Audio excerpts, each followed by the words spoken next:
కొంచెం అడ్జస్ట్ చేసి ఇక్కడ చెక్. దాని మీద ఇది ఉందా?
Shall we go?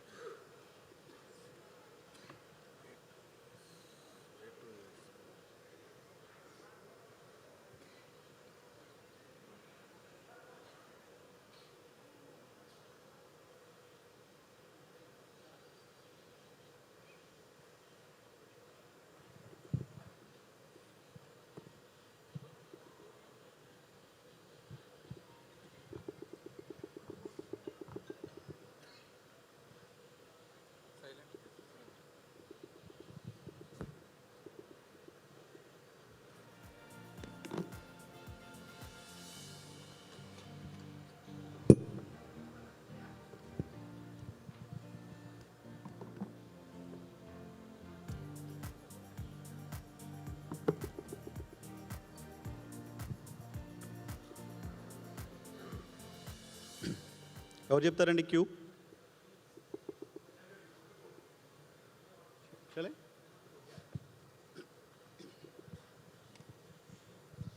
Hello, welcome to way to news conclave, first conclave. 10 years అయిపోయింది ఆంధ్రప్రదేశ్ రాష్ట్రం ఏర్పడి. 10 సంవత్సరాల్లో ఆంధ్రప్రదేశ్ రాష్ట్రంలో ఏం జరిగింది, ఎటువంటి డెవలప్మెంట్ జరిగింది, విభజిత ఆంధ్రప్రదేశ్ ఏ దిశగా వెళ్తుందో చూస్తున్నాం. కమింగ్ 10 years ఏ రకంగా ఉండాలి, కమింగ్ 10 years ఏ రకంగా ఉండాలి అనే దానిపైన ఆంధ్రప్రదేశ్లోని ప్రధాన రాజకీయ పార్టీల వెర్షన్ ఏంటి, ఆ పార్టీలు ఏం ఆలోచిస్తున్నాయి. ఆంధ్రప్రదేశ్లో ప్రతిపక్ష పార్టీ లాస్ట్ 5 years ఆంధ్రప్రదేశ్ని రూల్ చేసిన పార్టీ వైఎస్ఆర్ కాంగ్రెస్ పార్టీ ఏమనుకుంటోంది, కమింగ్ 10 years ఆంధ్రప్రదేశ్ అభివృద్ధికి సంబంధించి వైఎస్ఆర్ కాంగ్రెస్ పార్టీ ప్లాన్స్ ఏంటి, ఎటువంటి ప్రణాళికలు వాళ్ళ దగ్గర ఉన్నాయి మాట్లాడదాం. వైఎస్ఆర్ కాంగ్రెస్ పార్టీ ముఖ్య నేత లాస్ట్ 5 years ఫినాన్స్ మినిస్టర్గా పనిచేశారు బుగ్గన రాజేంద్రనాథ్ రెడ్డి గారు. సో ఆంధ్రప్రదేశ్ సంబంధించిన అప్పులు, ఆంధ్రప్రదేశ్ సంబంధించిన ఆస్తులపైన బాగా అవగాహన ఉంటుంది. సజ్జల రామకృష్ణారెడ్డి గారు నాతో పాటు ఉన్నారు. సజ్జల రామకృష్ణారెడ్డి గారు గడిచిన 5 ఏళ్ళు ప్రభుత్వానికి సంబంధించిన కీలకమైన నిర్ణయాల్లో భాగస్వామిగా ఉన్నారు. ప్రభుత్వ ఫంక్షన్ని చాలా దగ్గర నుంచి చూశారు. సో ఇద్దరు కీలకమైన నాయకులతో మాట్లాడి వైఎస్ఆర్ కాంగ్రెస్ పార్టీ విజన్ ఏంటి, కమింగ్ 10 years ఆంధ్రప్రదేశ్ భవిష్యత్తు పైన తెలుసుకుందాం. Hello sir, welcome sir. ముందుగా రాజేంద్ర రెడ్డి గారు, ఆంధ్రప్రదేశ్లో గడిచిన 10 yearsగా మనం వింటున్న మాట ఆంధ్రప్రదేశ్ అప్పుల పాలైపోయింది అని. ఆంధ్రప్రదేశ్ వచ్చే 10 ఏళ్ళు అప్పులు చేయకుండా అప్పులు కట్టే పరిస్థితిలో ఉండాలంటే ఏం చేయాలి? అందరికీ నమస్కారం అండి. ప్రత్యేకంగా వైఎన్ఆర్ గారికి అండ్ వే టు న్యూస్ అందరికి కూడా.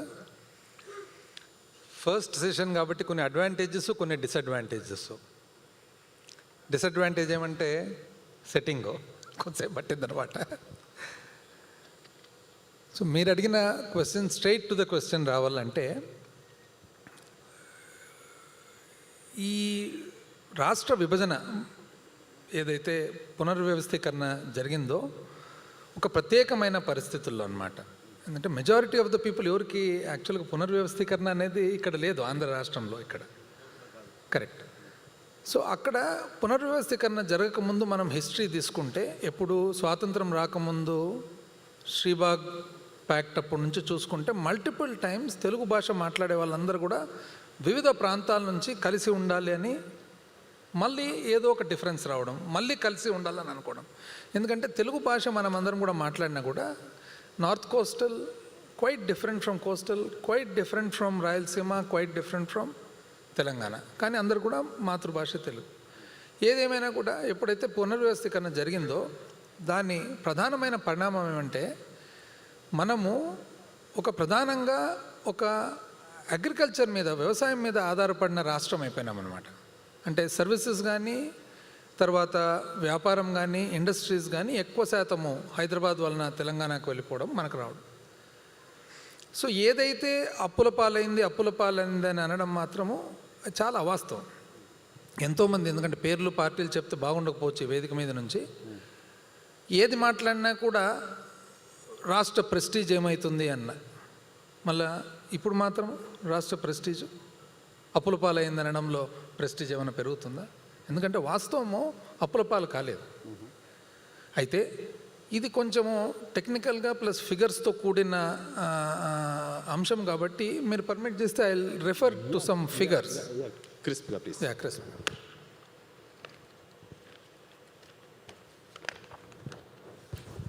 ఇక్కడ చూసినట్లయితే మనకు రాష్ట్ర పునర్వ్యవస్థీకరణ జరిగినప్పుడు దాదాపు 35% మనము ఏదైతే వ్యవసాయం మీద ఆధారపడి ఉన్నామో, 5 సంవత్సరాల మొదటి పరిపాలన తర్వాత 35 కాస్త 5% పెరిగింది, 40 వరకు వచ్చింది.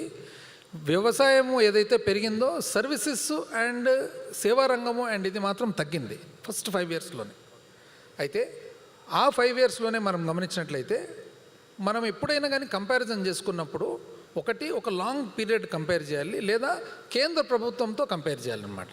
సో కేంద్ర ప్రభుత్వంతో ఎందుకంటే మనము ఈ పోయిన ఆగస్టుతో ఈ సెప్టెంబర్తో కరెక్ట్ కంపారిజన్ కాదు. కరెక్ట్. సో 2019, 20, 2020, 2021 కేంద్ర ప్రభుత్వం చూసుకున్నట్లయితే హయ్యెస్ట్ అప్పు చేయడం జరిగిందనమాట. కోవిడ్ వలన 2020, 2021లో ఒకటేసారి దాదాపు 60% వరకు డెట్ జిఎస్టీ అప్పు స్థూల ఉత్పత్తితో తీసుకున్నట్లయితే ఆ శాతం వరకు పోయిందనమాట. సో మనం కంపేర్ చేసుకునేటప్పుడు రాష్ట్రం అప్పులు అని అనడం మాత్రము ఆ పీరియడ్, కోవిడ్ పీరియడ్ కంపేర్ చేయడం చాలా తప్పు అవుతుందని. అయినా ఒకవేళ 2014 నుంచి 19 ఒక పీరియడ్గా, 19 నుంచి 24 వరకు ఒక పీరియడ్గా, ఎందుకంటే ఈ రెండు కూడా ఆర్థిక సంఘాలకు కరస్పాండ్ అయ్యేట్టుగా 2 రాజకీయ పార్టీలు పరిపాలించినాయి కాబట్టి పరిణామం చూసుకుంటే 2015, 16 నుంచి 19 వరకు చూసుకున్నట్లయితే కేంద్రం నుంచి మనకు ఏదైతే వాటా వచ్చిందో 3.7% వాటా వచ్చింది. 2019 నుంచి 24 చూసినట్లయితే కేంద్రం నుంచి మనకు 3 మాత్రమే వచ్చిందనమాట. అంటే కొన్ని వేల కోట్లలో తేడా వచ్చిందనమాట.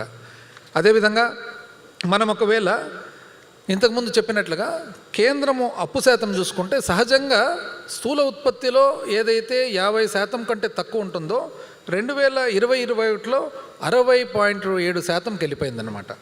అదేవిధంగా మనము వివిధ రాష్ట్రాలు అన్నీ కలిపి తీసుకున్న అప్పు చూస్తే వివిధ రాష్ట్రాలన్నీ కూడా 2014-15 నుంచి 2019 వరకు చూసుకున్నట్లయితే 1.9% అయితే 2019 నుంచి 2024 చూస్తే 2.4%కి వచ్చింది. అంటే అన్ని రాష్ట్రాలు కూడా అప్పు చేయడం ఎక్కువైందనమాట. అదేవిధంగా ఏదైతే కేంద్రం నుంచి రావాల్సిన వాటా చూసుకున్నట్లయితే 2014-19 నుంచి 2019 వరకు చూసుకున్నట్లయితే ఫస్ట్ 5 సంవత్సరాలు 47% మరి కేంద్రం నుంచి పన్నుల్లో వివిధ దాంట్లో మనకు వాటా వస్తే 46% మాత్రమే 2019 నుంచి 24 వరకు వచ్చిందనమాట. ఇది కాక మామూలుగా మనకు ఒక పరిమితి ఉంటుంది, ఆ పరిమితిలోకే మనము అప్పు చేయాలన్నమాట. అట్లాంటిది 2014 నుంచి 2019 వరకు చూసినట్లయితే పరిమితి దాటి 29,000 కోట్లు అప్పటి ప్రభుత్వం అప్పు చేస్తే అదంతా కూడా మేము దిద్దాల్సి వచ్చింది. మేము మాకు సంబంధం లేదు. ఇవన్నీ పబ్లిక్ డొమైన్లో ఉన్నాయి, చాలా సందర్భాల్లో మీరు మాట్లాడారు, వాళ్ళు మాట్లాడారు. నా పాయింట్ ఏంటంటే క్లియర్గా 10 ఏళ్ళు మీరు చేసినా వాళ్ళు చేసినా అప్పు చేశారు, మొత్తం రాష్ట్రం అప్పుల పాలైపోయింది అనే జరుగుతున్న ప్రచారం సరైంది కాదు అనేది మీ పాయింట్, రైట్? కమింగ్ 10 ఇయర్స్ మనం అప్పులు చేయకుండా ఆంధ్రప్రదేశ్ని ముందుకు తీసిపోయే పరిస్థితి ఉందా? ఈ అప్పులు ఆంధ్రప్రదేశ్ డెవలప్మెంట్కు ఏమాత్రం బర్డెన్గా మారబోతున్నాయి అనేది పాయింట్. ఇది దీనికి ముఖ్యమైన అంశం ఏమంటే ఎప్పుడు కూడా పునర్వ్యవస్థీకరణ జరిగిన తర్వాత మొదటి 10 సంవత్సరాలు చాలా కీలకమైన సమయం. సో ఫస్ట్ 5 ఇయర్స్ మనం గమనించినట్లయితే ఏ ఒక్క రంగంలో కూడా ఖచ్చితంగా ఒక ప్రణాళిక అనేది లేకుండా పోయిందనమాట. ప్రతి ఒక్కటి కూడా అర్ధంలో ఆపడం. ఇప్పుడు మనం చూసినట్లయితే అప్పు చేయకుండా రెవెన్యూస్ రావాలంటే ఏ విధంగా వస్తాయి? సేవా రంగం కానీ మన మ్యానుఫ్యాక్చరింగ్ ఇండస్ట్రీ కానీ బాగా చేయడం ఓకే. అప్పు చేయకుండా అమెరికా కూడా లేదు, అప్పు చేస్తున్నాయి. కానీ చేస్తున్న డబ్బులను ఎక్కడ ఖర్చు పెట్టారనే దాని మీద పాయింట్ వస్తుంది. మీరు ఫస్ట్ 10 ఇయర్లో మొత్తం 3 లక్షల కోట్లు 4 లక్షల కోట్లు చంద్రబాబు నాయుడు అప్పు చేశారు అని మాట్లాడారు. తర్వాత మీరు వచ్చిన తర్వాత 10 లక్షల కోట్లు 15 లక్షల కోట్లు అప్పు చేశారు. తప్పు కేంద్ర ప్రభుత్వం పార్లమెంట్లో చేయలేదు. కేంద్ర ప్రభుత్వం పార్లమెంట్లో చెప్పిన లెక్కలు, ఈ రాష్ట్ర ప్రభుత్వం అసెంబ్లీలో చెప్పిన లెక్కలు చూసినప్పుడు వాస్తవాలు ఏంటో ప్రజలకు తెలిస్తే సరే వదిలేద్దాం. అది నా పాయింట్. లేదు, మళ్ళీ అప్పులు చేయడం తప్ప ఆంధ్రప్రదేశ్ సస్టైన్ అయ్యే పరిస్థితి లేదా? ఆంధ్రప్రదేశ్ ఇన్కమ్ను పెంచడానికి సంబంధించిన ప్లాన్ ఏంటి? వైఎస్ఆర్ కాంగ్రెస్ పార్టీ దగ్గర ఉన్న ప్లాన్ ఏంటి? మేము 2019 నుంచి 24 వరకు చేసిన పరిపాలన ఏమంటే, ఒకటి, ఆ రోజు ఆనాటికి మనకు ఫస్ట్ హ్యూమన్ క్యాపిటల్ డెవలప్మెంట్ అన్నమాట. మనకు వ్యవస్థీకరణ జరిగిన తర్వాత ప్రధానంగా వ్యవసాయం మీద ఆధారపడిన రాష్ట్రంలో పిల్లలందరూ కూడా వెరీ సూన్ క్విక్గా వీళ్ళను చదువుల్లో ఎడ్యుకేషన్లో డెవలప్ చేసి వీళ్ళను ఏదో ఒక రూపంలో ఎంప్లాయ్మెంట్ ద్వారా పోవాలనే ఉద్దేశంతోనే మనం వివిధ ప్రోగ్రామ్స్ టేకప్ చేయడం. ఎస్, అదొకటి. దాంతోపాటు ఏదైతే బయట పబ్లిక్ వివిధ రంగాల ద్వారా ఒక అవాస్తవమైన ప్రచారం జరిగిందో అదంతా తప్పు. నిజం చెప్పాలంటే ఒకవేళ ఇండస్ట్రియల్ డెవలప్మెంట్ కానీ, ఒకవేళ ఇండస్ట్రియల్ ఎస్టేట్స్ కానీ, స్కిల్ డెవలప్మెంట్ కానీ, ఎడ్యుకేషన్ కానీ, మనం చేసిన ఇన్వెస్ట్మెంట్ పెట్టుబడి ఏదైతే స్కూల్స్ మీద కానీ, విద్య మీద, వైద్యం మీద ఏది చూసినా కూడా ఇవన్నీ కూడా వెరీ క్విక్ రూట్, చాలా ఫాస్ట్గా మనం డెవలప్ అయ్యేదానికి, ఆ డెవలప్మెంట్ ద్వారా మనకు సర్వీస్ సెక్టర్ కానీ మ్యానుఫ్యాక్చరింగ్ సెక్టర్ కానీ డెవలప్ అయ్యేదానికి పునాది వేయడం జరిగిందనమాట. అంటే ఏదైతే మనము ఇన్వెస్ట్ చేసినామో, పబ్లిక్ మీద ఇన్వెస్ట్ చేసినామో అతి త్వరగా రిటర్న్స్ వచ్చేటట్లుగా, అతి త్వరగా ఎంప్లాయ్మెంట్. కమింగ్ 10 ఇయర్స్ మీరు లాస్ట్ 5 ఇయర్స్ మీరు ఇన్వెస్ట్ చేసింది ఏదో కమింగ్ 10 ఇయర్స్లో వస్తుందా రికరింగ్ మనకు? ఖచ్చితంగా కదండి. వాట్ ఎవర్ ఇప్పుడు ఈరోజు మీరు గమనియండి, దేశవ్యాప్తంగా కూడా ఇంగ్లీష్ లాంగ్వేజ్ అనేది మన పిల్లలు స్కూల్స్లో మాట్లాడగలుగుతున్నారంటే are we not preparing them for the coming days? ఈరోజు స్కూల్స్ అన్ని డెవలప్ అయినాయనంటే are we not preparing them? Skill development ఒకసారి చూడండి, స్కిల్ డెవలప్మెంట్లో జరిగిన ఏదైతే ఇంప్రూవ్మెంట్ ఉందో are we not preparing them? Almost ప్రతి ఒక్క ఐటీఐ కానీ, పాలిటెక్నిక్ కానీ, నర్సింగ్ ఇన్స్టిట్యూట్ కానీ ఇవన్నీ కూడా we have actually tied up with ఎవరితో? టైడప్ విత్ ఇండస్ట్రీని పార్టిసిపెంట్స్గా పెట్టడం జరిగిందనమాట. సో ఇవన్నీ కూడా ఎట్లా క్విక్గా, ఇప్పుడు మనము ఏదో 10 సంవత్సరాల తర్వాత, ఏదో 20 సంవత్సరాల తర్వాత ఇంకా ఏదేదో పెద్ద పెద్ద చెప్పేదానికి, వాస్తవానికి మన పబ్లిక్ ఏ పరిస్థితిలో ఉన్నారు, ఈ పరిస్థితిలో ఉన్న పబ్లిక్ను క్విక్గా చేయాలంటే మా ప్రభుత్వం కానీ, స్టూడెంట్స్ మీద యూత్ మీద ఇన్వెస్ట్ చేయడం జరిగింది. Of course it will take little time. నాకు సింగిల్ లైన్ ఆన్సర్ చెప్పగలరా? వచ్చే 10 ఏళ్ళు ఇప్పుడు పెరుగుతున్న స్థాయిలో, ఇప్పుడు చేస్తున్న స్థాయిలో అప్పులకు సంబంధించిన గ్రోత్ రేట్ ఉంటుంది లేదు తగ్గుతుంది, తగ్గించగలం? ఇప్పుడు ఒకటి చూడాలండి, మేము వాస్తవానికి అందుకని ఈ ఫిగర్స్ ఇస్తే తప్ప ఇది క్లారిటీ ఉండదన్నమాట. అప్పులు 10 లక్షల కోట్లు లేవు. మీరు టీడీపీ కంపారిజన్ వద్దు ఇప్పుడు కదా. మీరు ఒక 5 ఏళ్ళు పరిపాలించారు, వాళ్ళు 5 ఏళ్ళు పరిపాలించారు, ఏం జరిగిందో ప్రజలు చూశారు, 2 సార్లు వాళ్ళకోసారి మీకోసారి తీర్పు చెప్పారు. That ends the matter. నేను అంటుంది కమింగ్ 10 ఇయర్స్ కోసం అప్పులు చేయకుండా ఆంధ్రప్రదేశ్ సస్టైన్ అయ్యే పరిస్థితి మీకేమైనా కనపడుతుందా? 5 సంవత్సరాలు ఫైనాన్స్ మినిస్టర్గా పనిచేసి ఈ ప్రభుత్వం ఏదైతే నిర్ణయాలు తీసుకుంటున్నారో, వాళ్ళ ప్రయారిటీస్ చూసినట్లయితే అప్పు మాత్రము మాకంటే డబుల్ చేస్తున్నారు.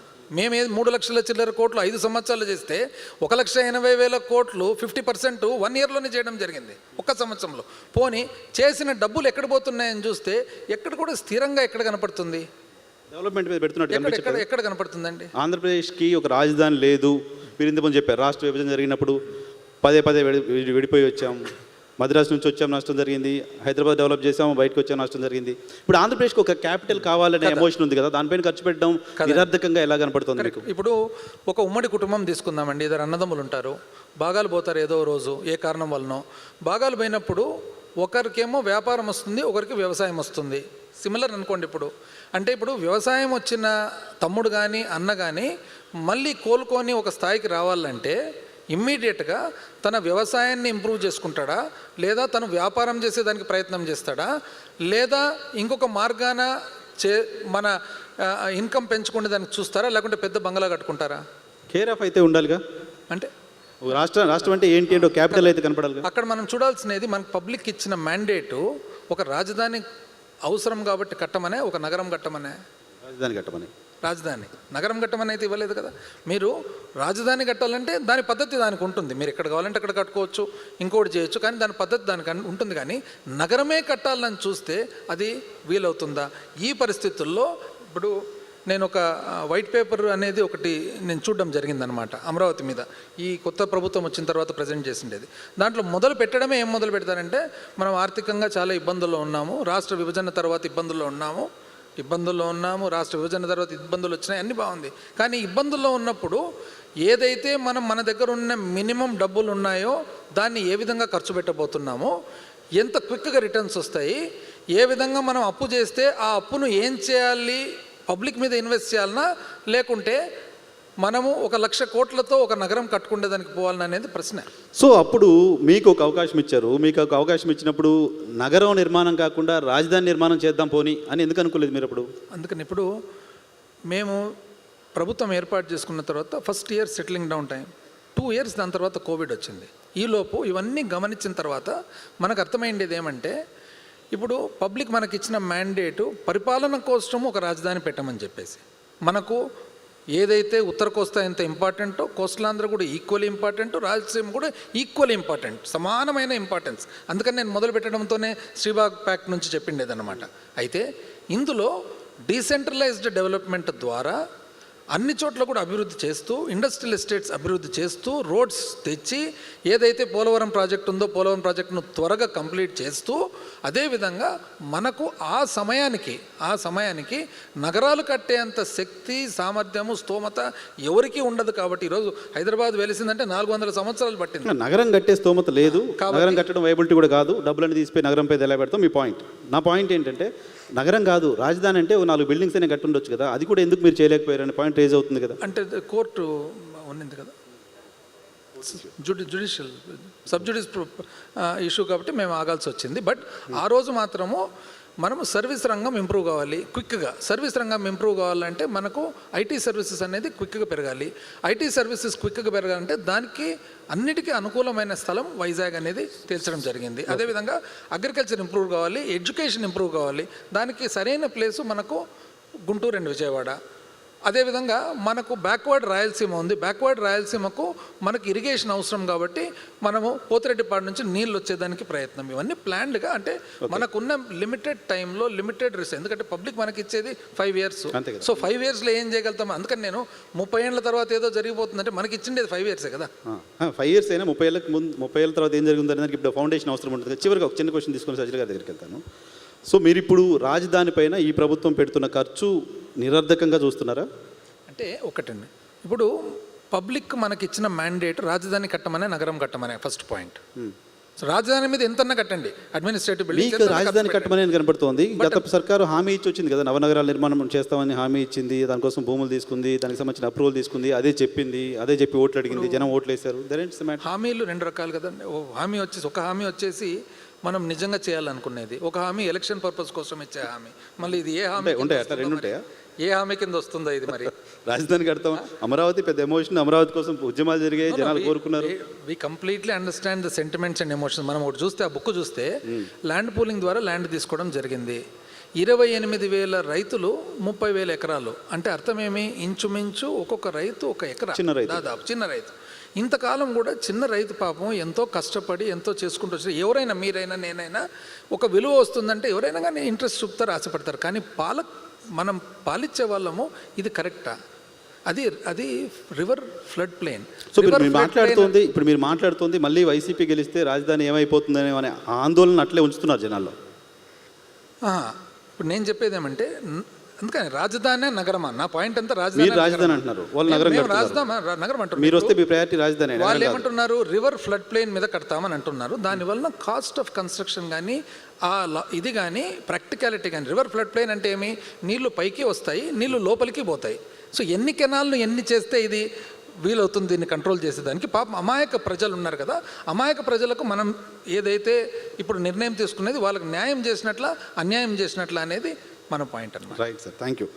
సజ్జల రామకృష్ణ గారు నమస్తే సార్. గడిచిన 5 ఏళ్ల కాలంలో ఆంధ్రప్రదేశ్లో వైఎస్ఆర్ కాంగ్రెస్ పార్టీని వ్యతిరేకించే వాళ్ళ నుంచి వచ్చిన విమర్శలు, జగన్మోహన్ రెడ్డి ఎన్ని ఎదుర్కొన్నాడో తెలియదు కానీ ఆయనకంటే ఆల్మోస్ట్ 1-2 ఎక్కువ మీరే ఎదుర్కొన్నారు. కారణం ఏంటో మీకు తెలుసు. సో చాలామంది మిమ్మల్ని ముద్దుగా సకల శాఖల మంత్రిగా అని కూడా విమర్శలో ముద్దుగానో పిలిచేవాళ్ళు. చాలా గౌరవించారు కదా సకల శాఖ మంత్రిగా. సో ఇప్పుడు ఏంటి సార్, పొలిటికల్గా మీరు మొత్తం 5 ఇయర్స్ 10 ఇయర్లో సంక్షేమ కార్యక్రమాలకే తీసుకెళ్లి డబ్బులు పెట్టేశారు, పప్పు బెల్లలాగా పనిచేశారు లాంటి ఒక విమర్శ వైసీపీ ఫేస్ చేస్తుంది. కమింగ్ 10 ఇయర్స్ మళ్ళీ వైసీపీ రూల్లోకి వస్తే ఎలా ఉండబోతోంది? కమింగ్ 10 ఇయర్స్ ఆంధ్రప్రదేశ్ డెవలప్ కావాలంటే, సంక్షేమంలో కూడా మీరు అనుకున్నాయని ముందుకు తీసుకెళ్లాలంటే ఏం జరగాలి? What is your blue print, what is your action plan YSR Congress party? First of all we should thank this platform way to news. వీళ్ళకు సంబంధించి వీళ్ళు పెట్టిన టాపిక్ కూడా 10 years down the line, way forward ఎట్లుంటుంది విజన్ అన్నారు. ఐ థింక్ దీనికి సంబంధించి 40 years తర్వాత ఎట్లుంటుంది, 50 ఇయర్స్ తర్వాత ఎట్లుంటుంది అంటే మేము పోటీ పడలేకపోవచ్చు దాంట్లో. కానీ 10 ఇయర్స్ అనే దానికైతే క్వాంటిఫై చేసి మెజరబుల్ దీంట్లో yes YSRCP has a vision and our leader Jaganmohan Reddy గారు హీ హ్యాజ్ ఏ విజన్ అని చెప్పడానికి సాలిడ్ ఫౌండేషన్ అయితే ఈ 5 ఇయర్స్లో వేశారు. ఈ 1924 మధ్య దాని సూపర్లేటివ్స్ని పక్కన దాన్ని పొగుడుకోవడం అన్నీ తీసేస్తే,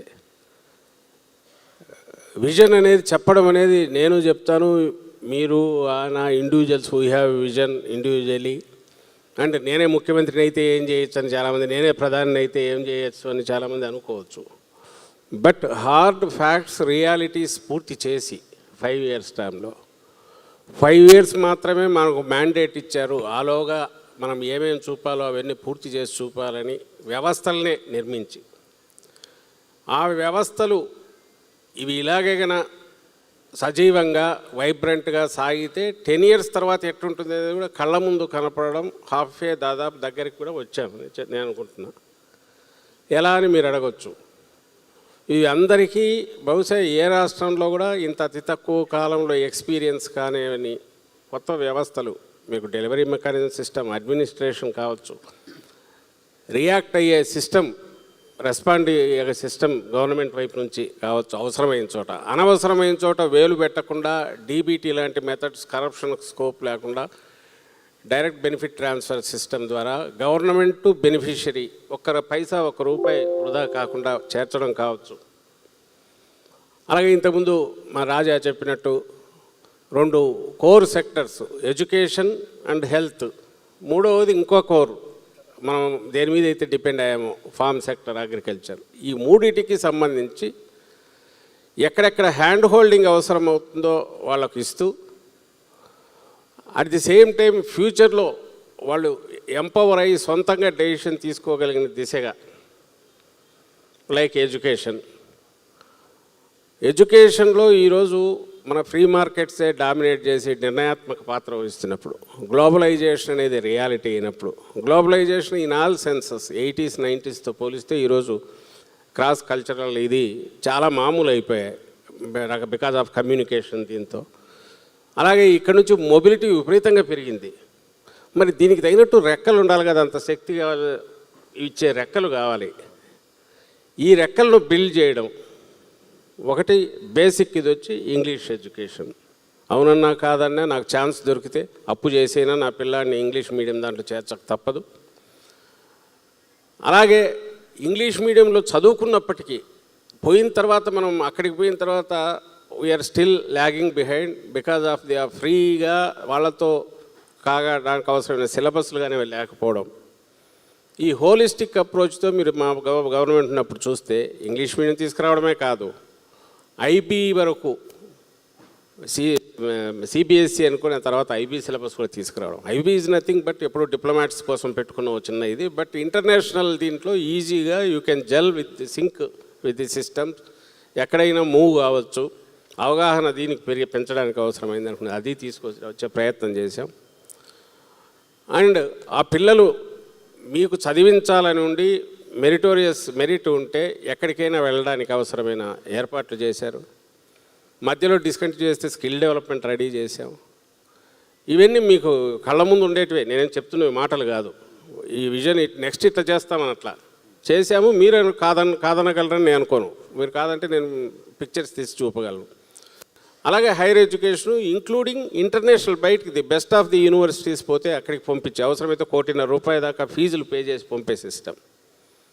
ఎస్, అది స్టార్ట్ అయ్యింది. దీన్ని అందుకొని ఎంజాయ్ చేస్తూ ఆ ఫ్రూట్స్ ఎంజాయ్ చేస్తూ నెక్స్ట్ పోవాలంటే ఇట్ టేక్స్ 5 years 10 years.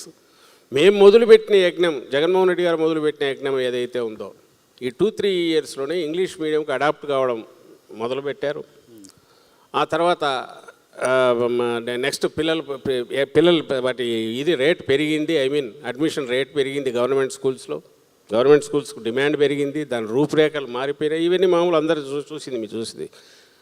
ఇది ఒక పక్క జరుగుతుంది. సో దట్ ఏమవుతాడు, మన పిల్లలు 10 years తర్వాత గ్రాడ్యుయేట్ అయిన తర్వాత he will easily gel with any international situation, ఎక్కడైనా ఎక్కడికైనా పోగలడు, మొబిలిటీ పెరుగుతుంది. ఇంతకు మించి ఏ గవర్నమెంట్ అయినా చేయడానికి దీనికి మేము ఇదే అమ్మఒడి పేరుతో 15,000 ఎంతో చేతిలో పెట్టి వదిలించుకోవచ్చు. మా భుజాలు మేము చర్చుకొని బ్రహ్మాండంగా జగన్మోహన్ రెడ్డి గారు ఓహో చేశారని మేము చెప్పొచ్చు. ఎందుకు వదిలే ఆయన, ఎందుకు 16,000 కోట్లు పెట్టి మళ్ళీ ఈ స్కూళ్ళన్నీ చేయించారు, వాటి రూపురేఖలు మార్చారు? ఎందుకు అక్కడికి సిలబస్ తీసుకుని బైలింగ్వల్ టెక్స్ట్ బుక్స్ అని నానా ట్యాబ్స్ అని రకరకాలు ఇచ్చి సిలబస్లు కొత్తవి తీసుకొచ్చేసి ఎందుకు చేశారు? మొదట్లో కొంచెం హార్డ్షిప్ అయినా దిస్ ఈజ్ ద సిస్టమ్, మనం దీంట్లో వెళ్ళాలి, మన పిల్లలు అయితే ఎక్కడ చదువుతారో పేదింటి పిల్లలు అలాగే చదవాలి.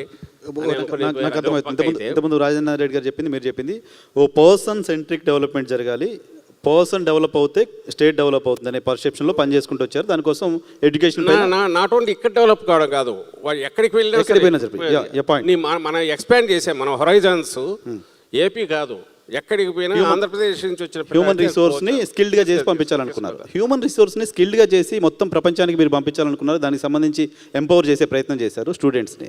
కానీ మొత్తం అందరూ ఆంధ్రప్రదేశ్ వైపు చూసేలా, మొత్తం అందరూ ఆంధ్రప్రదేశ్ వైపు వచ్చేలా, ఇక్కడ పెట్టుబడులు పెట్టేలా, ఇక్కడ కంపెనీలో పెట్టేలా ఏం చేశారు అంటే అది కూడా జరుగుతుంది కదా. ఇప్పుడు దీంతో పాటు ఫస్ట్ 2 years కన్నా కోవిడ్ లేకపోతే you would have seen a further ఇంకొంచెం ఇంప్లిమెంట్ చేసి పూర్తి చేసేవాళ్ళం మేము.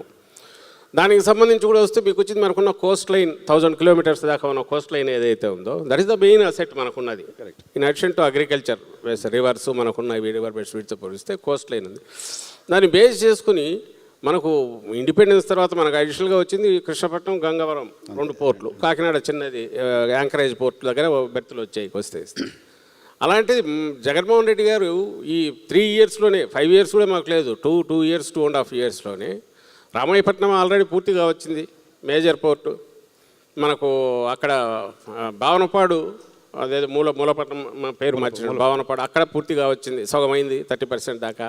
మచిలీపట్నం వర్క్ స్టార్ట్ అయింది. అంటే మేజర్ పోర్ట్స్ ఏవైతే మనకు ఎంటైర్ ఎకానమీని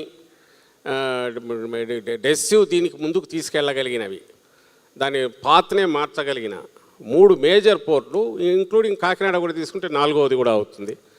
వీటికి పునాదులు వేయడమే కాదు, చాలా వరకు పూర్తి కూడా చేశాము.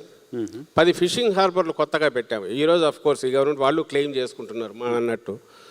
అవి ఎంటైర్ ఎకానమీని మార్చేస్తాయి. మేము కన్నా కంటిన్యూ అయ్యింటే ఇప్పటికి ఆ పోర్టు రామాయపట్నం ఓపెన్ అయ్యిండేది, మేము మచిలీపట్నం సుమారుగా పూర్తి అయ్యేది. ఈ 5 ఇయర్స్ కన్నా కంటిన్యూ అయితే 1924 తర్వాత 24-29 వైఎస్ఆర్సీపీ వస్తే మీకు మేము మొదలుపెట్టిన వాటిలో ఈ ఎకనామిక్ హబ్స్ ఉన్నాయి, ఇవి పూర్తి అయ్యేవి. Medical hubs 17 medical colleges, hospitals ద్వారా అవి పూర్తి అయ్యేవి. ఆ canopy entire health medical canopy complete అయ్యింది. మిగిలిన స్ట్రక్చర్ అంతా పూర్తయింది. విలేజ్ క్లినిక్స్ రూపంలో అయితేమి, అర్బన్ సెంటర్స్ ద్వారా అయితేమి, అండ్ మల్టీ స్పెషాలిటీ హాస్పిటల్స్ ద్వారా అయితేమి, super specialities like kidney, cancer, mental హెల్త్కి సంబంధించి, చైల్డ్ పీడియాట్రిక్ హార్ట్ సర్జరీస్ కూడా ఆల్రెడీ స్టార్ట్ చేసి నడుస్తున్నాయి. ఇవి కాక 17 super speciality hospitals along with medical colleges, 2500 new seats. That was the vision. And already 5 medical college start అయ్యాయి, ఇంప్లిమెంట్ అయింది. ఇంకో 2 పూర్తి అయ్యాయి, 7 పూర్తి అయ్యాయి, మిగిలిన నడుస్తున్నాయి. అవి పూర్తి అయిపోతాయి. అండ్ ఎంటైర్ ఈ port 4 major ports, fishing harbours వస్తాయి. Because we depend on fishing and aqua కూడా మనకు మేజర్ ఇది ఉంది. అండ్ ఈ 4 మేజర్ పోర్ట్స్ అయితే 29కు ఎడ్యుకేషనల్ ఇన్స్టిట్యూట్, మా స్కిల్ డెవలప్మెంట్ 26-27 యూనివర్సిటీస్ అనుకున్నారు, ఈచ్ పార్లమెంట్కి ఒకటి. అవి పూర్తి అయ్యింటే ఇండస్ట్రీతో లింకప్ అయి స్కిల్డ్ మ్యాన్ పవర్ బయటకు వస్తుంది. ఇదంతా అయితే 29కు మ్యాప్, ఇండియన్ మ్యాప్లో ఏపీ ఎక్కడ ఉండేది ఒక్కసారి విజువలైజ్ చేయండి. నేను అక్కర్లా, మీకే కనిపిస్తుంది. ఎందుకంటే మెడికల్ కాలేజ్ దగ్గరికి పోతే ఇప్పుడు ఆల్రెడీ రన్నింగ్ మెడికల్ కాలేజ్ ఉన్నాయి. రామాయపట్నం పోర్టు దగ్గరికి పోతే మీకు కనిపిస్తుంది. కృష్ణపట్నం ఎట్లుందో రేపు అదే రెప్లికా అవుతుంది. ఇంతకంటే ఎనీ స్టేట్ గవర్నమెంట్ ఇది విజన్ అవుతుందా? లేక నేను లక్షల కోట్లు ఏదో ఖర్చు పెట్టేసి చేస్తాను, ఒక బూర్జ్ ఖలీఫానో ఒకటి నేను కడతాను మధ్యలో అంటే, ఒక 200 మీటర్స్తో 500 మీటర్స్తో కడతాను, that would be the highest this one, tallest this one on the globe అంటే అది మన అవసరాలు తీరుస్తుందా? ఇంతకుముందు నేను క్వశ్చన్ చేసింది కరెక్ట్. నా దగ్గర ఉన్న నువ్వే లిమిటెడ్ రిసోర్సెస్ అని మనమే అంటున్నాం. ఈ లిమిటెడ్ రిసోర్సెస్ను ఏ రకంగా జుడిషియస్గా వాడుకోవాలి? సరే, ఇంట్రెస్ట్కి తెస్తున్నాము, ఇంట్రెస్ట్ తెచ్చింది ఎక్కడ పెట్టాలి? అది ప్రొడక్టివ్గా ఉండాలి, లేదా మన పిల్లల ఎడ్యుకేషన్ పూర్తి దగ్గర ఎంప్లాయ్మెంట్ వచ్చేట్టు ఉండాలి, లేదా మనకు ఫ్యూచర్లో హెల్త్ రిస్క్స్ వస్తే కేర్ తీసుకునేట్టు ఉండాలి. ఈ ఈ ఈ ఈ ఈ ఎంపవర్మెంట్ దేని ద్వారా వస్తుందంటే వాళ్ళకి ఇస్తున్న సేఫ్టీ ద్వారా ఎంపవర్ చేస్తున్నాం. కానీ మీరు గత 5 ఏళ్ళు ఎదుర్కొన్న ప్రధానమైన విమర్శ, పొలిటికల్ ఇష్యూనే మీరు ఆన్సర్ చేస్తారని చెప్తున్నాను. ఆంధ్రప్రదేశ్లో వైసీపీ వచ్చిన తర్వాత ఇక్కడ నుంచి కంపెనీలన్నింటినీ తరిమేసింది ఇలాంటి ఒక నేరేషన్ని ఆంధ్రప్రదేశ్ ప్రజల ముందు పొలిటికల్ పార్టీస్ ఉంచడం చూసాం. కొన్ని ఎగ్జాంపుల్స్తో సహా వాళ్ళు చెప్తూ వచ్చారు. సో ఇప్పుడు అధికారంలో ఉన్న పార్టీ కూడా మళ్ళీ వైసీపీ వస్తే కంపెనీలు రావు, ఇప్పుడు కంపెనీలు రావడానికి భయపడుతున్నాయి, మళ్ళీ వైసీపీ వస్తుందేమని భయపడుతున్నాయి అన్నారు. వచ్చే 5 ఏళ్లలో మేము వస్తే కూడా ఏం భయం లేదు, మీకు వచ్చి పెట్టుబడులు పెట్టొచ్చు అని ఒక భరోసాను వైఎస్ఆర్ కాంగ్రెస్ పార్టీ ఇవ్వగలదా? అటువంటి క్యాంపెయిన్ ఎలా చూస్తారు మీరు? అటువంటి క్యాంపెయిన్ ఈ భరోసా లేకపోతే ఆ పోర్ట్లు ఎందుకు మొదలు పెడతారు? వాళ్ళు వచ్చి కన్స్ట్రక్షన్ ఎందుకు జరుగుతుంది? వచ్చిన ఇండస్ట్రీస్ అన్ని I don't want to name, ఆ చిట్టా విప్పదలుచుకోలే. ఎన్ని లక్షల కోట్ల పెట్టుబడులు వచ్చాయి. అండ్ చిన్న industries, micro and medium size వీటికి సంబంధించినంతవరకు, ఎస్ఎంఎస్సి వాటికి సంబంధించినంతవరకు, small and micro medium small and వాటికి సంబంధించి ఇచ్చిన ఇన్సెంటివ్స్ గురించి అయితే అవి రివైవ్ కావడము, దాని నుంచి ఎంప్లాయ్మెంట్ జనరేట్ అయ్యడము, ఇదంతా ఇవన్నీ చేసిన ఏ రకంగా ఒక కంపెనీ పోయిన విషయం చెప్పండి. ఇదిగో ఈ కంపెనీ వెళ్ళిపోయింది, ఒక పేరు చెప్పండి చెప్తాను. లూలు వెళ్ళిపోయింది, జాకీ వెళ్ళిపోయింది. లూలు ఈజ్ ఇట్ ఎంప్లాయ్మెంట్ ఇవ్వగలిగిన ఇండస్ట్రీ నాది? మీలోనే అందరికీ తెలుసు, వాళ్ళు రెంట్కి తీసుకొని నడుపుకుంటున్న మాలు అలాంటివి ఇప్పుడు మన విజయవాడలో ఉన్నాయి, హైదరాబాద్లో కూడా నాకు తెలిసి వాళ్ళు రెంట్కి తీసుకొని నడుపుతున్నారు. అది ఇండస్ట్రీనా? ఎలాంటి ఎంప్లాయ్మెంట్ వస్తుంది అక్కడ? ఇటీవల ఆంధ్రప్రదేశ్ ముఖ్యమంత్రి చంద్రబాబు నాయుడు గారు సింగపూర్ పర్యటన చేసి వచ్చిన తర్వాత చెప్పిన మాట, ఆంధ్రప్రదేశ్లో మళ్ళీ జగన్మోహన్ రెడ్డి వస్తే ఎలా అని భయపడుతున్నారని కొంతమంది ఇండస్ట్రియలిస్టులకి మీ పార్టీ నుంచి అఫీషియల్గా మెయిల్స్ పెట్టి ఇక్కడికి రావద్దు, అమరావతి మునిగిపోతుంది ఇలాంటి క్యాంపెయిన్ చేస్తున్నారనే విమర్శలు కూడా ఉన్నాయి. అది వాళ్ళు చేసి ముఖ్యమంత్రి నేరుగా మాట్లాడిన మాట. మేమున్నప్పుడు తెలుగుదేశం పార్టీ కానీ, ఆ పార్టీ తరఫున అదర్ పార్టీస్లో ఉన్న స్లీపర్ సెల్స్ కానీ వాళ్ళు చేసింది ఆ పని. మీకు కావాలంటే ఉదాహరణలతో ఉన్నాయి. ఏదైనా సెంటర్ నుంచి తీసుకురావాలని కానీ ఇమ్మీడియట్ అప్పులు ఎక్కువైపోయి ఇది చేస్తున్నారు అనేది. శ్రీలంకని దుష్ప్రచారం చేసింది వాళ్ళు. శ్రీలంకని అయిపోయింది దుష్ప్రచారం చేస్తూనే 14 లక్షల కోట్ల అప్పు అని వాళ్ళంతటా వాళ్ళు డిక్లేర్ చేసి ఆ పైన జగన్మోహన్ రెడ్డి ఇస్తున్నవి కాక మేము 10 ఇస్తామని హామీలు ఇచ్చింది వాళ్ళే. సో ఇందులో ఏదో ఒకటి నిజం కావాలి. పోనీ ఆ 14 లక్షలు కాస్త ఇప్పుడు ఎంత అవుతుందంటే 7లో కాస్త మేము చేసింది అయితే 3.3 ఎంతో అంటున్నారు. ఇవి వాస్తవాలు. ఈ ఫిగర్స్ అయితే మార్చలేరు కదా. మా పాయింట్ నేను చెప్పదలుచుకుంది ఏంటంటే చంద్రబాబు నాయుడు గారు సింగపూర్ వాళ్ళు రారో ఇంకోరు రారో అనేది ఇదిగో ఈ కంపెనీ వెళ్ళిపోయిందని ఒకటి చెప్తే, కంపెనీ ఇన్ ది సెన్స్ పెద్ద మ్యానుఫ్యాక్చరింగ్ ఇది కావచ్చు, లేదా స్టేట్ దీన్ని మార్చేది కావచ్చు, ఏది వెళ్ళిపోయింది, నీ హయాంలో వెళ్ళట్లేదా, వెళ్ళేటట్టు మీరు చేయట్లేదా, ఈ క్వశ్చన్లు వేయాల్సింది పొలిటికల్ డిస్కషన్ అవుతుంది. నా పాయింట్ ఏంటంటే ఆంధ్రప్రదేశ్ అంటే వైఎస్ఆర్ కాంగ్రెస్ పార్టీ తెలుగుదేశం పార్టీ కాదు. ఆంధ్రప్రదేశ్ ప్రజలకు కూడా ఒక ఆందోళన ఉంటుంది. ఈ పార్టీల కొట్లాట కారణంగా, పార్టీల మధ్య వెండెట్ట పాలిటిక్స్ కారణంగా కంపెనీస్ రాకుండా పోతున్నాయేమో, ఆంధ్రప్రదేశ్లో ఒక హెల్దీ అట్మాస్ఫియర్ లేకుండా పోతుందేమో, అటువంటి ఆందోళన అయితే ఉంటుంది కదా. దాన్ని క్లియర్ చేయాల్సిన బాధ్యత, అడ్రస్ చేయాల్సిన బాధ్యత పొలిటికల్ పార్టీస్. ఖచ్చితంగా దాన్ని అసోసియేట్ చేయాల్సిన బాధ్యత పొలిటికల్ పార్టీస్. మీరు అవునన్నా కాదన్నా ఇక్కడ 2 major political parties YSRCP, Telugu Desam party. వేరే పార్టీలన్నీ ఉండొచ్చు, డెమోక్రసీలో పార్ట్గా ఉండొచ్చు, కానీ ఓ డెసిషన్ తీసుకోగలిగి మళ్ళీ ప్రభుత్వంలోకి రాగలిగినవి ఉంటే ఈ 2 పార్టీలు, దాంట్లో డౌట్ లేదు. దాంట్లో మాకు సంబంధించినంతవరకు క్లారిటీ ఉందని ఎట్లా చెప్పగలుగుతున్నాం అంటే జగన్మోహన్ రెడ్డి గారికి సంబంధించినంతవరకు వైఎస్ఆర్సీపీ ఏం చెప్తుందో దాన్ని డెలివరీ చేయడానికి మాకున్నంత వెసులుబాటు చంద్రబాబు నాయుడు గారికి ఉండదు. ఎందుకు ఉండదంటే ఆయన ఎప్పుడూ ప్రిజనర్ ఆఫ్ సంథింగ్. తనకు సంబంధించినంతవరకు తన చుట్టూ ఉండే వాళ్ళ చేతిలో కావచ్చు, డిఫరెంట్ పార్టీస్తో పెట్టుకొని డిపెండ్ అయ్యి రావడం వల్ల కావచ్చు, జవాబుదారీతనంలో ఆయన తప్పించుకోవడానికి చేయక తప్పని పరిస్థితి కూడా ఉంటుంది. ఎందుకంటే తన అందరి మీద డిపెండ్ అయి ఉంటాడు కాబట్టి. తను మిగిలిన సెక్షన్ కొంతమంది వెస్టెడ్ ఇంట్రెస్ట్ తయారు చేసి ప్రొజెక్ట్ చేసిన లీడర్ కాబట్టి. వేరే ఇక్కడ ఇది జగన్మోహన్ రెడ్డి గారికి సంబంధించినంతవరకు తను పెట్టిన పార్టీ. ఆ పార్టీ ఎక్కడ ఎంటర్ అయినా తన డెసిషన్ ఏదో, తన నిర్ణయాలు ఏదో, తన విధానాలు ఏవో స్పష్టంగా చెప్పి జవాబుదారీతనంతో ఇంప్లిమెంట్ చేయగలిగిన పొజిషన్లో ఆయన ఉన్నారు. ఎందుకంటే తను పెట్టుకోలేదు కాబట్టి ఇంతవరకు. ఈ 2 ఒకటి.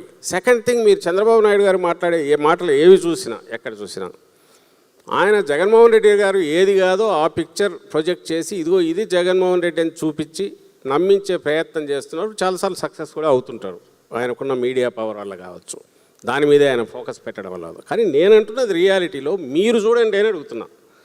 Is it not misinformation? వాళ్ళు చెప్తున్నది మేము పవర్లో ఉన్నప్పుడు ఏ ఇండస్ట్రీస్ వెళ్ళాయి మళ్ళీ అడుగుతున్నా. ఇదిగో 1, 2, 3, 4,000 crore, 2,000 crore, 3,000 crore worth industries పోయినాయి చెప్పమనండి. ఒకటి ఏవి రానివి ఏవి చెప్పండి. మేము అసలు మేజర్ ఫర్దర్ ఇండస్ట్రియల్ గ్రోత్కు డ్రైవర్ లాగా పనిచేసే పోర్ట్లు తీసుకొచ్చి పోర్ట్ బేస్డ్ ఎకానమీకి వేసింది. నాట్ ఓ సింగిల్ ఇండస్ట్రీ కాదు, ఇలాంటి ఇండస్ట్రీస్ 100 రావడానికి అవకాశం ఉంది ఆ జోన్ డెవలప్ అయితే. ఊసి గుజరాత్లో జరుగుతున్నది చూస్తున్నాం. సో మనకు ఆ స్కోప్ ఉంది. సౌత్లో ఇలాంటి ఇంత ఫ్రీ ఇదిగా ఉండేది ఎక్కడా లేదు, కన్వీనియంట్గా. సో ఇది పెట్టింది ఇంత బ్రహ్మాండమైన ఫౌండేషన్ వేస్తే how can you ignore it? And ఇంకో పక్క పోయింది ఏదంటే ఒక ఇండస్ట్రీ పేరు చెప్పరు. ఇండస్ట్రియల్ రానివ్వరు, మళ్ళీ జగన్ వస్తే రానివ్వరు, సమాధి చేయండి, మళ్ళీ జగన్ వస్తే రానివ్వరు, సమాధి. నువ్వేం చేస్తావో చెప్పవే అంటే నువ్వు ఈ 5 ఏళ్లలో ఏం చేయాలనుకుంటున్నావు? ఎన్ని ఇండస్ట్రీస్ ఫౌండేషన్ వేశారు ఇప్పటి వరకు? ఆ ప్రశ్న ముఖ్యమంత్రి స్థాయిలో పదే మాట్లాడుతూ ఉన్నప్పుడు న్యాచురల్గా వైసీపీ ఆన్సర్ చేయాలి. ప్రజల్లో కూడా కొంత నిజమేనేమో, ముఖ్యమంత్రి సింగపూర్ పోయి వచ్చిన తర్వాత మాట్లాడుతున్నారు. అందుకని నేను అడుగుతున్నా కదా, మాటకు మాట బదులు చేతల్లో ఏమో చేసామో చూడండి. మీలాంటి జడ్జెస్ ఉన్నారు. ఇప్పుడు వీళ్ళు ఎవరో వే టు న్యూస్ వాళ్ళన్నారు, ఇంకో media house come forward and judge yourself. Yes, YSRCP చెప్తున్నది అబద్ధం, ఎందుకంటే వాళ్ళు నిజంగా వాళ్ళు ఉన్నప్పుడు ఇండస్ట్రీస్ పోయాయి చెప్పండి 4. లేదా చంద్రబాబు నాయుడు చెప్తున్నది నిజం, ఎందుకంటే ఆయన చెప్పింది ఏమైంది అనేది ఆయన చెప్తున్న దానికి సంబంధించి ఇటువైపు ఆన్సర్ ఇవ్వలేకుండా అన్నారు. ఇప్పుడు మీరే అంటున్నారు ఏంటంటే లూలు అంటున్నారు. Lulu is not an industry first thing. దానికి నువ్వు వాళ్ళు సొంతంగా పెట్టుకొని వాడు లాభాలు ఆర్జించడానికి నువ్వు 100 కోట్ల రూపాయల ఆస్తి ఇవ్వడం అనేది ప్రజల ఆస్తి తప్పని. కంపెనీల విషయం పక్కన పెడితే మళ్ళీ వైసీపీ వస్తే రాజధానిలో ఇప్పుడు 1,00,000 కోట్లు, 60,000 కోట్లు, 70,000 కోట్లు ఇన్వెస్ట్ చేస్తున్నారు. బిల్డింగ్స్ మీరు అనుకున్న నగరాల్లో కడుతున్నారు. మళ్ళీ వైసీపీ వస్తే ఏమవుతుందో, అక్కడ మనం ఇన్వెస్ట్ చేయొచ్చో లేదో, అక్కడ కంపెనీ పెట్టొచ్చో లేదో, అక్కడికి ఇన్స్టిట్యూషన్ పెట్టొచ్చో లేదో అనే భయం అయితే న్యాచురల్గా ఇన్వెస్టర్స్లో ఉంటుంది. అదేమన్నా క్లియర్ చేయగలరా? అసలు రాజధానిలో ఇన్ని కంపెనీలు ఎందుకు పెడతారు ఎవరన్నా? ఉంటే ఆఫీసులు పెట్టుకోవచ్చు కాదనం, కానీ రాజధానిలో వచ్చి ఇండస్ట్రీస్ పెడతారా? ఇండస్ట్రీస్ ఎవరు పెట్టరు కదా. రాజధాని ఈజ్ అడ్మినిస్ట్రేటివ్ సెంటర్, అది దానికి సంబంధించినంత వరకు మీరు ఇంతకుముందు కూడా అడుగుతున్నారు, ఆయన చెప్పడానికి ప్రయత్నం చేశాడు. దట్ ఈజ్ ఆబ్జెక్టివ్ టైప్లో ఎస్ నో అనేది కాదు క్వశ్చన్. ఫస్ట్ థింగ్ ఎందుకు అనేది మీకు తెలుసు. దాంట్లో ఇన్వాల్వ్ అయింది మేజర్ ఇది వచ్చి నా ఉద్దేశంలో అయితే ఆ ప్రొహిబిటివ్ కాస్ట్. 19 ఎలక్షన్స్ ముందు జగన్మోహన్ రెడ్డి గారికి ఈ మాదిరి డీసెంట్రలైజ్ చేయాలి అటు ఇటు అనేది ఎందుకు వచ్చింటే ఆ రోజు చెప్పేవాడు, ఆ రోజు రాలా. ఆ రోజు కూడా మీరు గమనిస్తే అసెంబ్లీలో హైదరాబాద్లో ఉన్నప్పుడు అనుకుంటా, అక్కడ జరిగిన అసెంబ్లీలోనే క్వశ్చన్ వచ్చినప్పుడు 30,000 ఎకరాలు 50,000 ఎకరాలు అంటే 50 ఎక్కువ ఎకరేజ్ ఉంటే ఎప్పుడు ఫ్లెక్సిబుల్గా ఉంటుంది, బట్ అది గవర్నమెంట్ ల్యాండ్ అయితే బెటరు, ఎందుకంటే కాస్ట్ ఉండదు, మీ మిగిలిన ఇన్వెస్ట్మెంట్లోని మీ వెసులుబాటు ఉంటుంది మీకు. ఇంకా ఎవరన్నా వస్తే వాళ్ళకి ఇచ్చిన దాంట్లో రిటర్న్ మరీ అమౌంట్ మనకు ఇన్కమ్ కూడా వస్తుంది, రెవెన్యూ జనరేట్ అవుతుంది అని ఆ రోజు సజెస్ట్ ఓపెన్గా చేశాడు. వచ్చేటప్పుడు అందుకోసమే ఈడ ఇల్లు కట్టుకున్నారు. మీరనే తాడేపల్లి ప్యాలెస్ అంటారు కదా, ఇప్పుడు చంద్రబాబు నాయుడు కట్టేది అంత వస్తారు. మీరంటే మీరు అడుగుతున్నారు కాబట్టి అందరూ ఉన్నారు కాబట్టి ఎవరైతే క్వశ్చన్ రైజ్ చేస్తారో వాళ్ళకి చెప్తున్నా. అది ఎందుకు కట్టుకున్నాడు ఆయన? కట్టుకున్నాడు, నేను దానికి చెప్పలేదు, కట్టుకున్నారు. అలాంటి వ్యక్తికి తరువాత ఎందుకు వచ్చిందంటే, ఇంతకుముందు మా ఫైనాన్స్ మినిస్టర్, అప్పుడు ఫైనాన్స్ మినిస్టర్ చెప్పినట్టు చూస్తుంటే అది అర్థం కాలేదు. పునాదులు వేస్తే ఎక్కడికి పోతుందో తెలియట్లా, ఎంత తప్పు అవుతుందో తెలియదు. ఆయన మాటల్లోనే చంద్రబాబు నాయుడు గారే 1,00,000 కోట్లు ఓన్లీ ఇన్ఫ్రాస్ట్రక్చర్కి అవుతుంది డెవలప్ చేయడానికి అన్నారు అప్పట్లో. State can it bear it, అది భరించగలదా? సెకండ్ థింగ్, దాన్ని పెంచుకుంటూ పోతే 3,00,000 కోట్లు 4,00,000 కోట్లు పోతే అప్పు ఎట్లా తీర్చాలి, ఇవన్నీ ఆలోచించాలిగా. సో ఇప్పుడు అప్పుడు లేదు, తర్వాత వచ్చింది డీసెంట్రలైజ్ చేయాలని ఆలోచన. ఇప్పుడు ఆలోచన అట్లే ఉందా, మళ్ళీ ఏమైనా మారుతుందా? ఇప్పుడు దీనికి సంబంధించి ఇప్పుడు కూడా మా భయం అదే. ఆయన కళలు కంటున్నంతకాలం ప్రాబ్లంలా, ఐకానిక్ టవర్స్ అనుకోవచ్చు, లేదా సముద్రంలో నీళ్ళ లోపల అదేదో వాటిని దీనికి హైపర్ లూప్ ఏదో అది అనుకోవచ్చు, ఒలింపిక్స్ కండక్ట్ చేయడానికి అనుకోవచ్చు. మీ పార్టీ లైన్ నేను కాస్ట్ కాకుండా సెంటర్ నుంచి గ్రాంట్స్ తీసుకురాగలిగి ఆయన అద్భుతమైన నగరాలు ఎన్ని కట్టుకున్నా పర్లేదు. లేని పక్షంలో ముందు అడ్మినిస్ట్రేషన్కి అవసరమైన ఏ ఉన్నాయో వాటిని పెట్టుకొని నడుపుతుంటే, ఆ తర్వాత మాకు అడిషనల్ ఖర్చు కానప్పుడు జగన్మోహన్ రెడ్డి గారు వేరే ఆలోచనలు, ఆయనకు అప్పుడు వచ్చేవి కాదు, ఇప్పుడు రావు. అందుకోసమే మీరు గమనించుంటారు, ఆయన మొన్న కూడా ఈ మధ్య అనింది, మీకు అంత ఇదిగా ఉంటే విజయవాడ గుంటూరు మధ్య బ్రహ్మాండంగా ఉంది. సో అది వైసీపీ విధానమా? ఏది? విజయవాడ గుంటూరు మధ్యలో ఒక 500 ఎకరాలు తీసుకొని బిల్డింగ్స్ ఇదంతా డెవలప్ అవుతుంది మొత్తం. కానీ ఇప్పుడు చెప్తున్న టవర్స్ వాటికి సంబంధించి ఇప్పటికే 1,00,000 కోట్లు అప్పు చేశారు ఆయన, ఇంకో 1,00,000 కోట్లు చేస్తున్నారు. 1,00,000 కోట్లు అంటే నాకు తెలిసి సంవత్సరానికి 6,000 కోట్లన్నా ఇంట్రెస్ట్, 6,000-7,000 కోట్లన్నా ఇంట్రెస్ట్ అవుతుంది. అసలు ఎప్పుడు ఎట్లా తీరుస్తారు? ఇప్పుడు మీ మన స్టేట్ ఓన్ రెవెన్యూస్ ఎంత ఉన్నాయి? ఈ అప్పులు తీర్చేది ఎట్లంటే భూములు అమ్ముతారంటారు. ఆ భూములు 20 కోట్లకు అన్ని వేల ఎకరాలు 20 కోట్ల ఎకరం పెడితే అందరూ కొనేవాళ్ళు ఎవరైనా వస్తారా? ఇది ప్రాక్టికలీ పాసిబుల్. అప్పు అయితే మిగులుతుంది. సరే, పార్టీలు మారినప్పుడల్లా విధానాలు మారకూడదు. స్టేట్ యూనిట్గా వెళ్ళాలి, స్టేట్ యూనిట్గా ఒక అష్యూరెన్స్ ఇవ్వాలి ఎవరికైనా. మనం చాలా సందర్భాల్లో మాట్లాడుతుంటాం, తమిళనాడు వాళ్ళు ఏ పార్టీ మారినా స్టేట్ ఇంట్రెస్ట్కి వచ్చేసరికి అందరూ కలిసి పనిచేస్తారని. ఎందుకు ఆంధ్రప్రదేశ్ విషయంలో అలా చేయలేకపోతున్నాం? ఆలోచన ఉందా వైఎస్ఆర్ కాంగ్రెస్ పార్టీకి అటువంటి ఆలోచన? సరే, మీరే కావచ్చు, వాళ్ళు కావచ్చు, ఎవరైనా స్టేట్ ఇంట్రెస్ట్ ఇష్యూ. మాది ఖర్చు తగ్గించే జగన్మోహన్ రెడ్డి గారు డీసెంట్రలైజ్ చేసినప్పుడు అందులో అమరావతి కూడా ఉంది. అమరావతిని ఎక్స్క్లూడ్ చేసి లేదా ఈ ప్రాంతాన్ని ఎక్స్క్లూడ్ చేసి ఎక్కడికో తీసుకుపోతానలా. That is also integral part of decentralisation. ఏమో ఇది మన స్టేట్ కాదా? వైజాగ్ మన స్టేట్ కాదా? కర్నూలు మన స్టేట్ కాదా? ముఖ్యమంత్రి అనే వ్యక్తి మొత్తంగా ఆలోచించాలనా లేక ఒక పాయింట్ ఆలోచించాలనా? మా విధానంలో జగన్మోహన్ రెడ్డి గారు మీరు ఎప్పుడు తప్పు పట్టాలి? ఇక్కడ నుంచి తీసుకెళ్ళి మొత్తం నేను ఎక్కడో పెడతానంటే తప్పనాలి. 3 ఉంటాయి, 3ట్లో ఈక్వల్ ఇది ఇస్తాము, డీసెంట్రలైజ్ చేస్తాం, కాస్ట్ తగ్గుతుంది. అదైతే ఆర్గానిక్ గ్రోత్ ఆల్రెడీ ఉంది, ఏది వైజాగ్. ఇక్కడైతే ఇప్పుడు మొత్తం 1,00,000 కోట్లు పెట్టాలి కాబట్టి వీ కెన్ కంటిన్యూ దేర్ అనుకున్నారు. కాలేదు, ఈరోజు వచ్చింది, ఇప్పుడైనా చేయమని ఏమంటున్నారు? ఇప్పుడు మళ్ళీ మీరు 1,00,000. ఈ 10 yearsలో రాజధాని కంప్లీట్ అవుతే మీరు దాన్ని మార్చేది ఉండదు. రాజధాని ఉంది కదా, ఇప్పుడు సెక్రటేరియట్ ఉంది, అసలు కొత్తగా కట్టకపోతే సరిపోతుంది. ఆయన ఉన్న దాంట్లో నడుపుకుంటే కట్టకుండా రన్ అవుతుంది కదా, రన్ అయింది కదా 5 years. సో కాబట్టి కొత్తగా అవసరం లేదు అంటారు. సో ఒక అట్రాక్టివ్ క్యాపిటల్ ఏదో ఉండాలి కదా. హైదరాబాద్, తెలంగాణ, చెన్నై, తమిళనాడుకి అనుకుంటున్నాం, బెంగళూరు, కర్ణాటక ఇప్పుడు అనుకుంటున్నాం. మనకేంటి? అమరావతి ఉంది మనకు, అమరావతి ఉంది. అమరావతి నుంచే జగన్మోహన్ రెడ్డి ఎక్కడి నుంచి రూల్ చేశారు, వీళ్ళంతా ఎక్కడ కూర్చున్నారు, గవర్నమెంట్ ఎక్కడి నుంచి నడిచింది, అక్కడ నుంచే కదా. మీరు అక్కడ నుంచి లేచి వెళ్ళి వైజాగ్ వాళ్ళు ఇచ్చి కాపురం పెడతాను, వైజాగ్లో నెక్స్ట్ మంత్ వస్తాను ముఖ్యమంత్రి గారు మాట్లాడేవాళ్ళు కదా అప్పుడు జగన్మోహన్ రెడ్డి గారు. అవును, రావాలని అది అనౌన్స్, అదే రహస్యం కాదు కదా. ఇక్కడ నుంచి పోయినప్పుడు లెజిస్లేటివ్ క్యాపిటల్ ఇది ఉంటుంది, అక్కడికి మూవ్ అవుదాం అనుకున్నారు. అక్కడికి మూవ్ అవుదాం అనుకునేది కాలేదు, ఎలక్షన్స్ అయిపోయాయి. నిజంగానే వచ్చింటే అక్కడికి ఇది డెవలప్ అయ్యేది. ఈవేళకు రైతుల ప్లాట్లన్నీ పూర్తి చేసేవాళ్ళం. రోడ్డు ఎవరు వేసింది? మేము వేసాము. ఇప్పుడు ఆ బైపాస్ రోడ్డు ఇక్కడ నుంచి వెస్ట్రన్ బైపాస్ ఏదైతే కనెక్ట్ చేస్తుందో మెయిన్ లైఫ్ లైన్ లాంటిది అది మనం వేసాం. ఇప్పుడు మేము మా హయాంలో వేసిండేది. ఓకే. ఆయన అంతకుముందు ఎప్పుడు ప్లాన్ చేయలేదు. అలాగే కరకట్ట ఆయన ఇంటి ముందు రోడ్డు కూడా జగన్మోహన్ రెడ్డి గారు మొదలు పెట్టారు. ఎక్కడి నుంచి పోయినా అది బాటిల్ నెక్ లాగా ఉండేది, సింగిల్ రోడ్డు. ఓకే, నాకు ఒక ప్రశ్నకి ఆన్సర్ చెప్పండి, మళ్ళీ బుగ్గన గారి దగ్గరికి వెళ్తాను. మళ్ళీ వైసీపీ అధికారంలోకి వస్తే ముఖ్యమంత్రి ఎక్కడుంటారు? మీరే. మళ్ళీ వైసీపీ అధికారంలోకి వస్తే ముఖ్యమంత్రి ఎక్కడుంటారు? ఎక్కడ ఉంటారా? ఇక్కడే ఉంటారు, తాడేపల్లి, హైదరాబాద్, మన అమరావతిలోనే ఉంటారు. ఇక్కడే ఉంటారు. విశాఖపట్నం వెళ్ళరు.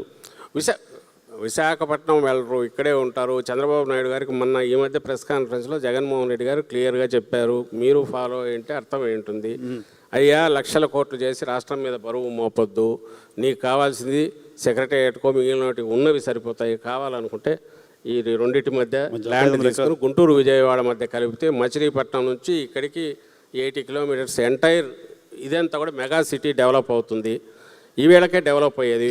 మీకు గుర్తుంటే మా హయాంలోనే, జగన్మోహన్ రెడ్డి గారి హయాంలోనే గుంటూరు విజయవాడ మధ్య ఆ మాత్రం గ్రోత్ వచ్చింది. అంతకుముందు లేదు. అంతకుముందు అంతా అక్కడ అవుట్ ఆఫ్ నోవేర్ అన్నట్టు అక్కడేదో చేయాలని ప్రయత్నం, కానీ అక్కడ పోయి ఎవరు ఉండలేక మళ్ళీ విజయవాడ పోవాల్సి వచ్చేది. మా హయాంలోనే విజయవాడ ఫ్లైఓవర్లు పూర్తి అయ్యాయి, కొత్త ఫ్లైఓవర్ పూర్తి చేసాము, కృష్ణాకు మొత్తం రిటైనింగ్ వాళ్ళు కట్టాము. ఇవన్నీ ఎట్లా జరిగాయి? ఇవన్నీ కూడా టోటల్ ఈ ఏరియా డెవలప్మెంట్ దృష్టిలో పెట్టుకొని జరిగింది. అంతే తప్ప 4 బిల్డింగ్లు కట్టేసి నేను ఐకానిక్ టవర్స్ కడతాను అది క్యాపిటల్ అనడం అనేది నాకు కావాల్సిన ఆన్సర్, జగన్మోహన్ రెడ్డి గారు మళ్ళీ ముఖ్యమంత్రి అయినా తాడేపల్లిలోనే ఉంటారు, ఇక్కడ నుంచి రూల్ చేస్తారు. ఇక్కడ నుంచే రూల్ చేస్తారు, డెవలప్మెంట్ బ్రహ్మాండంగా జరుగుతుంది. ఆయన ప్రియారిటీస్ ఆయన అయితే రైతులకు సంబంధించినవి ముందు ఆ ప్లాట్లన్నీ చేసి వాళ్ళ కమ్యూనిటీస్ క్రియేట్ చేసి వాళ్ళ సేలబిలిటీ లేదా బ్యాంకబుల్ ఇది వచ్చేటట్టు చేసేవాళ్ళు. ఈయనేమో అది చేయకుండా పక్కన వేరే దానిలో పునాదులు తీసి అడిషనల్ అక్విజిషన్ పెట్టి దానికి ఏదో కొత్త బిల్డింగ్లు కట్టే దాని మీద ఆయన మోజు చూపుతున్నారు. ఎందుకంటే కాంట్రాక్ట్లు ఇవ్వచ్చు, అవి ఆ కంపెనీస్కే. అంతకుముందు ఏ కంపెనీస్ నుంచి అయితే కిక్ బ్యాక్స్ వచ్చినాయని ఇది వచ్చిందో, ఇన్కమ్ ట్యాక్స్ ఐటీ వాళ్ళకి జరిగిందో, ఆ కంపెనీస్కే మళ్ళీ అవి కట్టబెట్టారు కాంట్రాక్ట్లు. అండ్ కాస్ట్ 4,000 5,000 అయిపోయేది 10,000 పెంచి చూపిస్తున్నారు. మొబిలైజేషన్ అడ్వాన్స్లు ఇచ్చేశారు. సో ఇవన్నీ చేసి నడుస్తుంది. అంటే ఆయన ఉద్దేశాలు వేరని అందుకే అనాల్సి వస్తుంది. ఓకే, బుగ్గన గారు, డెవలప్మెంటు కంపెనీస్ ఇవన్నీ మాట్లాడుకున్నాం. ఓకే, సరే, బయట నుంచి ఎవడో రావడం, పెట్టుబడులు పెట్టడం, ఇక్కడ మనం బిల్డింగ్స్ కట్టడం పక్కన పెడతాం. అమరావతి, పోలవరం, ఆంధ్రప్రదేశ్ అంటే ఏపీ, ఏ అంటే అమరావతి, పి అంటే పోలవరం, ఈ రెండు పూర్తయితే పోలవరం ఒక జీవనాడి అని మాట్లాడుకున్నాం. పోలవరం పూర్తవుతుందా sir? Polavaram fruits, Polavaram water మనం వచ్చే 10 yearsలో చూడగలుగుతామా? ఇదంతా అండి యాక్చువల్గా నేను అన్నట్లుగా, ఇంతకుముందు అన్నట్లుగా ఫస్ట్ డికేడ్ అనేది very important. First 5 years, first 2014 నుంచి తీసుకోండి.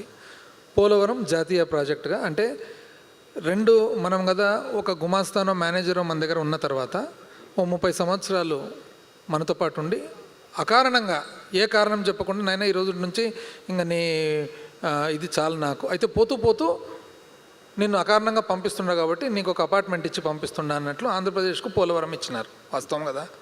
ఇచ్చిన తర్వాత ఆ పోలవరాన్ని ఎంత జాగ్రత్తగా చూసుకోవాలి లెక్క ప్రకారం అంటే ఆ రోజు ప్రభుత్వం ఈరోజు ఎన్ని చెప్పినా ఎన్ని అవాస్తవాలు బయటకు వచ్చినా కూడా వాస్తవాలంతా రికార్డు మీద ఉన్నాయి కదా. 2014లో అప్పుడు వీళ్ళు ఉమ్మడి ప్రభుత్వం ఉండంగా ఏం ఒప్పుకున్నారండి? కేంద్ర ప్రభుత్వంతో చేసుకున్న ఒప్పందం ఏమో ఆ రోజు 2013-14 సంబంధించిన రేట్లకు 2013-14 సంబంధించిన రేట్లకు క్వాంటిటీస్ వచ్చేసి దాంట్లో ఎంత క్వాంటిటీ అనేది 2009-10 క్వాంటిటీస్కు ఏమి ఎస్కలేషన్ లేకుండా రేటు పెంచకుండా క్వాంటిటీస్కు, అందులో పవర్ వద్దన్నారు ఎందుకంటే పవర్ ప్రాజెక్ట్ మనది కాబట్టి, వాటర్ కూడా వద్దన్నారు.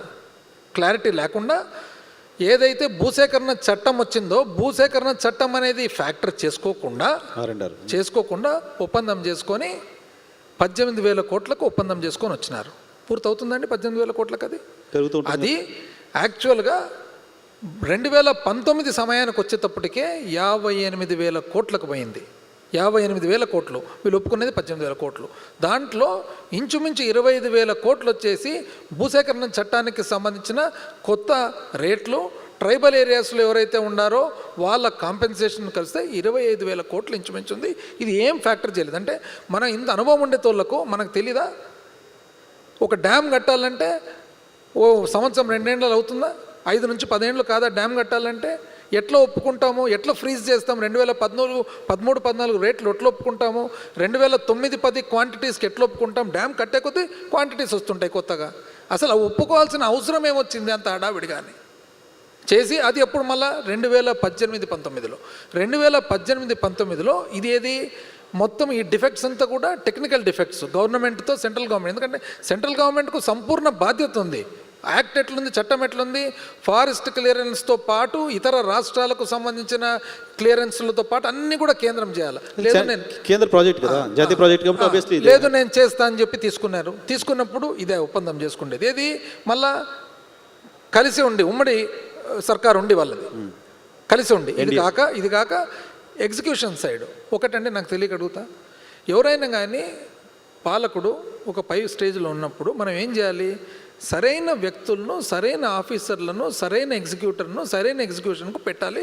దాని తర్వాత పీరియాడికల్గా ఎప్పుడోసారి ఏం జరుగుతుందని అనేది మనము దాన్ని మానిటర్ చేసుకుంటూ ఉండాలి. ప్రతి వారం మేము పోతాము అని, ప్రతి వారం పోతాం, ప్రతి సోమవారం పోలవారం. దానివల్ల ఏం జరిగింది?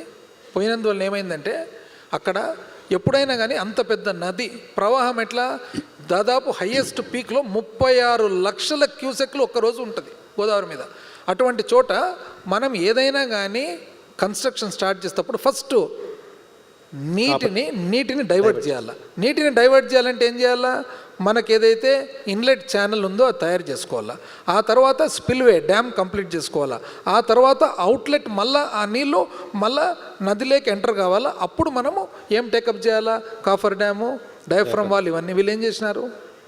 అసంపూర్తిగా 2019 ఎలక్షన్ లోపల హడావిడిగా ఏదో చేయాలనే ఉద్దేశంతో ఇన్లెట్ ఛానల్ కంప్లీట్ కాకుండా, స్పిల్వే కంప్లీట్ కాకుండా, అవుట్లెట్ ఛానల్ కంప్లీట్ కాకుండా, కాఫర్ డ్యామ్ అనేది కంప్లీట్ కాకుండా డయాఫ్రమ్ వాల్ స్టార్ట్ చేసినారు.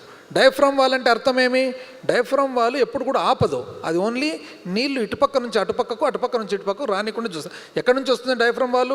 గోదావరి రివర్ బెడ్ ఏదైతే ఉందో బెడ్ లోపలికి పోయి అక్కడి నుంచి ఇసుకంతా దాటి, ఇసుక దాటినాక నీళ్ళ వరకు వస్తుంది. టెక్నికల్ సబ్జెక్ట్ చాలా సార్లు మాట్లాడుకున్నాం. సరే వాళ్ళు తప్పు చేశారు, తర్వాత మీకు 5 ఏళ్ళ అవకాశం వచ్చింది. కమింగ్ 10 years మనం గోదావరి ఫ్రూట్స్ తీసుకోగలమా? దానికి మీరు అడిగిన క్వశ్చన్కు ఇది చెప్తే తప్ప సమాధానం రాదు. అయితే వీళ్ళు ఏం చేసినారు? కాఫర్ డ్యామ్ కంప్లీట్ చేసుకోకుండా డయాఫ్రమ్ వాల్ కట్టినారు. కట్టిన తర్వాత ఏమైంది? 2019-20 ఫస్ట్ ఇయర్ మేము వచ్చిన తర్వాత ఫ్లడ్ వచ్చింది. సెకండ్ ఇయర్ కూడా ఫ్లడ్ వచ్చింది. కంప్లీట్ కానందువల్ల ఏమైందంటే ఫ్లడ్ వచ్చి డయాఫ్రమ్ వాల్ను డ్యామేజ్ చేసింది. ఎందుకు డ్యామేజ్ చేసింది? కాఫర్ డ్యామ్లో 2 గ్యాప్స్ ఉన్నాయి కాబట్టి. గ్యాప్స్ ఎందుకు ఉన్నాయి? గ్యాప్ పెట్టకుంటే వెనకాల గ్రామాలు మునిగిపోతాయి. సో ఇదంతా చేసి డ్యామేజ్ అయితే మేము 2019 నుంచి 2024 వరకు కంప్లీట్ ఏమేమి మేము సాధించినది? స్పిల్వే కంప్లీట్ చేసినాం, ఇన్లెట్ ఛానల్ కంప్లీట్ చేసినాం, అవుట్లెట్ ఛానల్ కంప్లీట్ చేసినాం. చేసిన తర్వాత అన్నిటికంటే ముఖ్యం కేంద్ర ప్రభుత్వం దగ్గరికి పోయి మళ్ళీ మూసేసిన ఫైలు మళ్ళీ ఓపెన్ చేయించి మేము సాధించినది ఏమంటే మరి 47,000 కోట్ల అప్రూవల్ వచ్చేదానికి ఆర్సీఈ ఫైనల్గా రివైజ్డ్ కాస్ట్ ఎస్టిమేట్స్కి అప్రూవల్ వచ్చేదానికి మేము సాధించుకొని వచ్చి 2013-14 కాదు ఎల్లప్పటికి కూడా ఏ రేట్ అయితే ఉంటుందో ఆ రేట్ అప్లికబుల్ చేసి వాటర్ కాంపనెంట్ ఏదైతే వైజాగ్ నీళ్లు పోవాల్సి ఉందో 4,000 కోట్లు ఉంటే 4,000 కోట్లు తీసేసిన దాన్ని మళ్ళీ ఇంక్లూడ్ చేయించుకొని ఇంతకుముందు ఏదైతే వాళ్ళకు బ్యాంకు ద్వారా అప్పు ద్వారా ఫైనాన్స్ వస్తుందో అట్లా కాకుండా బడ్జెట్లో నుంచి వచ్చేటట్లు మేము సాధించినాం. సరే సార్, మీరేం చేశారు, వాళ్ళు ఏం చేశారు పక్కన పెడతాం. మీకేమనిపిస్తుంది ఇప్పుడు వెళ్తున్న రూట్ చూస్తే? మనకు పోలవరం పూర్తవుతుంది అనిపిస్తుందా? ఈ ప్రకారం చూస్తుంటే మనకి ఎక్కడ అసలు శబ్దమే లేదు. ఎందుకంటే అన్ని సాధించి రెడీగా పెట్టినాం. ఈ రోజు వాళ్ళు గొప్పగా చెప్తున్నారు 12,500 కోట్లు వచ్చిందని. ప్యూర్లీ 100% మేము చేసిన కృషి మార్చిలో అప్రూవల్కి పోయింది. ఇంకా మార్చి 2024 మీరు మాట్లాడేది వాళ్ళు మాట్లాడేది చూసిన తర్వాత జనాల కన్ఫ్యూజన్ ఉండదు కదా. జనాలకి ఒక అష్యూరెన్స్ ఇవ్వగలరా? మీకేమనిపిస్తుంది? మీరు జరుగుతున్న రూట్ పాత్ మేమంటూ ఉండింటే 2029 లోపల 100% కంప్లీట్ చేసేవాళ్ళం. ఎందుకంటే మాకు అండర్స్టాండింగ్ అటువంటి డెడ్ లైన్స్ మీరు పెట్టారు చాలా, వాళ్ళు పెట్టారు చాలా, కాలే ఇప్పుడు అవుతుందా 10 years మనం పూర్తి చేయగలమా? ఇప్పుడు పరిస్థితి చూస్తూ ఉంటే మనం ఎక్కడ దానికి ఏం డైరెక్షన్ కనపడడం లేదు మళ్ళీ మాకు. ఎందుకంటే మనకి ఎక్కడ చూస్తున్నాం అసలు? ఇంతకుముందు ఏదో ప్రతి సోమవారం పోలవరం అన్నారు, ఇప్పుడు ఎక్కడుంది, వారం లేదు. 2 issues, అమరావతి మీరు ఆపేశారు లాంటి ప్రచారం ఉంది, పోలవరం మీరు వాళ్ళు బ్లేమ్ గేమ్ నడుస్తుంది. సో ఈ రెండు పూర్తి అయ్యే పరిస్థితి, కంప్లీట్ అయ్యే పరిస్థితి మీకు కనిపించట్లేదు as a politician, as a respected political party కూడా మేము కంప్లీట్గా అన్ని పూర్తి చేసి వాళ్ళ చేతులకు పళ్ళెంలో పెట్టినాం కాబట్టి వాళ్ళంటూ చిత్తశుద్ధితో పరిపాలన చేస్తే, వాళ్ళు ఎగ్జిక్యూషన్ చేస్తే మీరు ఎక్కడికైనా పొలిటికల్ పార్టీగా మీరు, సరే నేను అవుట్ ఆఫ్ ద బాక్స్ పోయి అడుగుతున్నా, బయటకు వెళ్ళినప్పుడు 2 రాష్ట్రాలు విడిపోయాయి, తెలంగాణ డెవలప్మెంట్కి సంబంధించి ఈరోజు ఆంధ్రప్రదేశ్కి సంబంధించిన పొలిటికల్ లీడర్స్ అంతా తెలంగాణ బాగా గ్రో అవుతుంది అని చెప్తారు, రైట్? తెలంగాణ బాగా ఫస్ట్ డెకేడ్లో బాగా డెవలప్ అయింది అని చెప్తున్నారు. అదే మాట ఆంధ్రప్రదేశ్ సంబంధించిన పొలిటీషియన్స్ కూడా ఆంధ్రప్రదేశ్ ఆ స్థాయిలో డెవలప్ అయిందంటే ఒప్పుకునే పరిస్థితులు లేరు. కారణం ఏంటంటే 5 ఏళ్ళు మీరు, 5 ఏళ్ళు వాళ్ళు. అంటే ఇందులో కూడా ఒకటి ఉందండి, 5 ఏళ్ళు ఏదైతే ఉందో మొన్న ఇవి అన్నీ అవాస్తవాలు. అప్పు అంత లేదు. ఈ రోజు కూడా 14 లక్షల కోట్లు, 12 లక్షల కోట్లు, 10 లక్షల కోట్లు లేదే, 7 లక్షల కోట్లు అప్పు ఉంది. ప్రభుత్వమే చెప్తుందిగా 7 లక్షల కోట్లు అప్పు ఉంది. కాబట్టి ఆటోమేటిక్గా ఆంధ్రప్రదేశ్ అభివృద్ధి చెందడం లేదు, శ్రీలంక అవుతుంది అనేది ఎందువలన వచ్చింది? ఈ ఫాల్స్ ప్రాపగాండా వలన వచ్చింది. ఎక్కడైతే వ్యాపారం రాలేదని ఎందుకు వచ్చింది?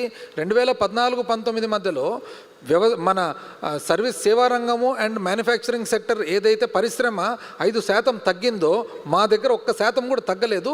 తగ్గకపోగా కోవిడ్ పెట్టుకొని కూడా కేంద్ర ప్రభుత్వం కంటే కూడా 2% ఎక్కువ సాధించింది. సో మొత్తం ప్రభుత్వ యంత్రాంగం చేసిన పని కంటే కూడా మీకు వ్యతిరేకంగా ఉండే సెక్షన్ ఆఫ్ మీడియా చేసిన క్యాంపెయిన్ డామినేట్ చేసిందా? దీన్ని కరెక్ట్గా మీకు చెప్పాలంటే వైఎన్ఆర్ గారు, ఒకసారి ఒక క్రికెట్ మ్యాచ్ జరుగుతుందంట, ఇండియాకు పాకిస్తాన్కు ప్రత్యర్థులు కదా. క్రికెట్ మ్యాచ్ జరుగుతుంటే అప్పట్లో ఇమ్రాన్ ఖాన్ కెప్టెన్గా ఉన్నాయంట. సో ఒక విలేకరి పోయి, సార్ మీరు ప్రపంచంలో అన్ని టీంలు కొట్టాలంటే మీకు ఏం కావాలి అంటే, నాకు ఒక్క కపిల్ దేవ్, ఒక గవాస్కర్ ఉంటే నేను అన్ని టీంలు కొట్టగలుగుతా అంట.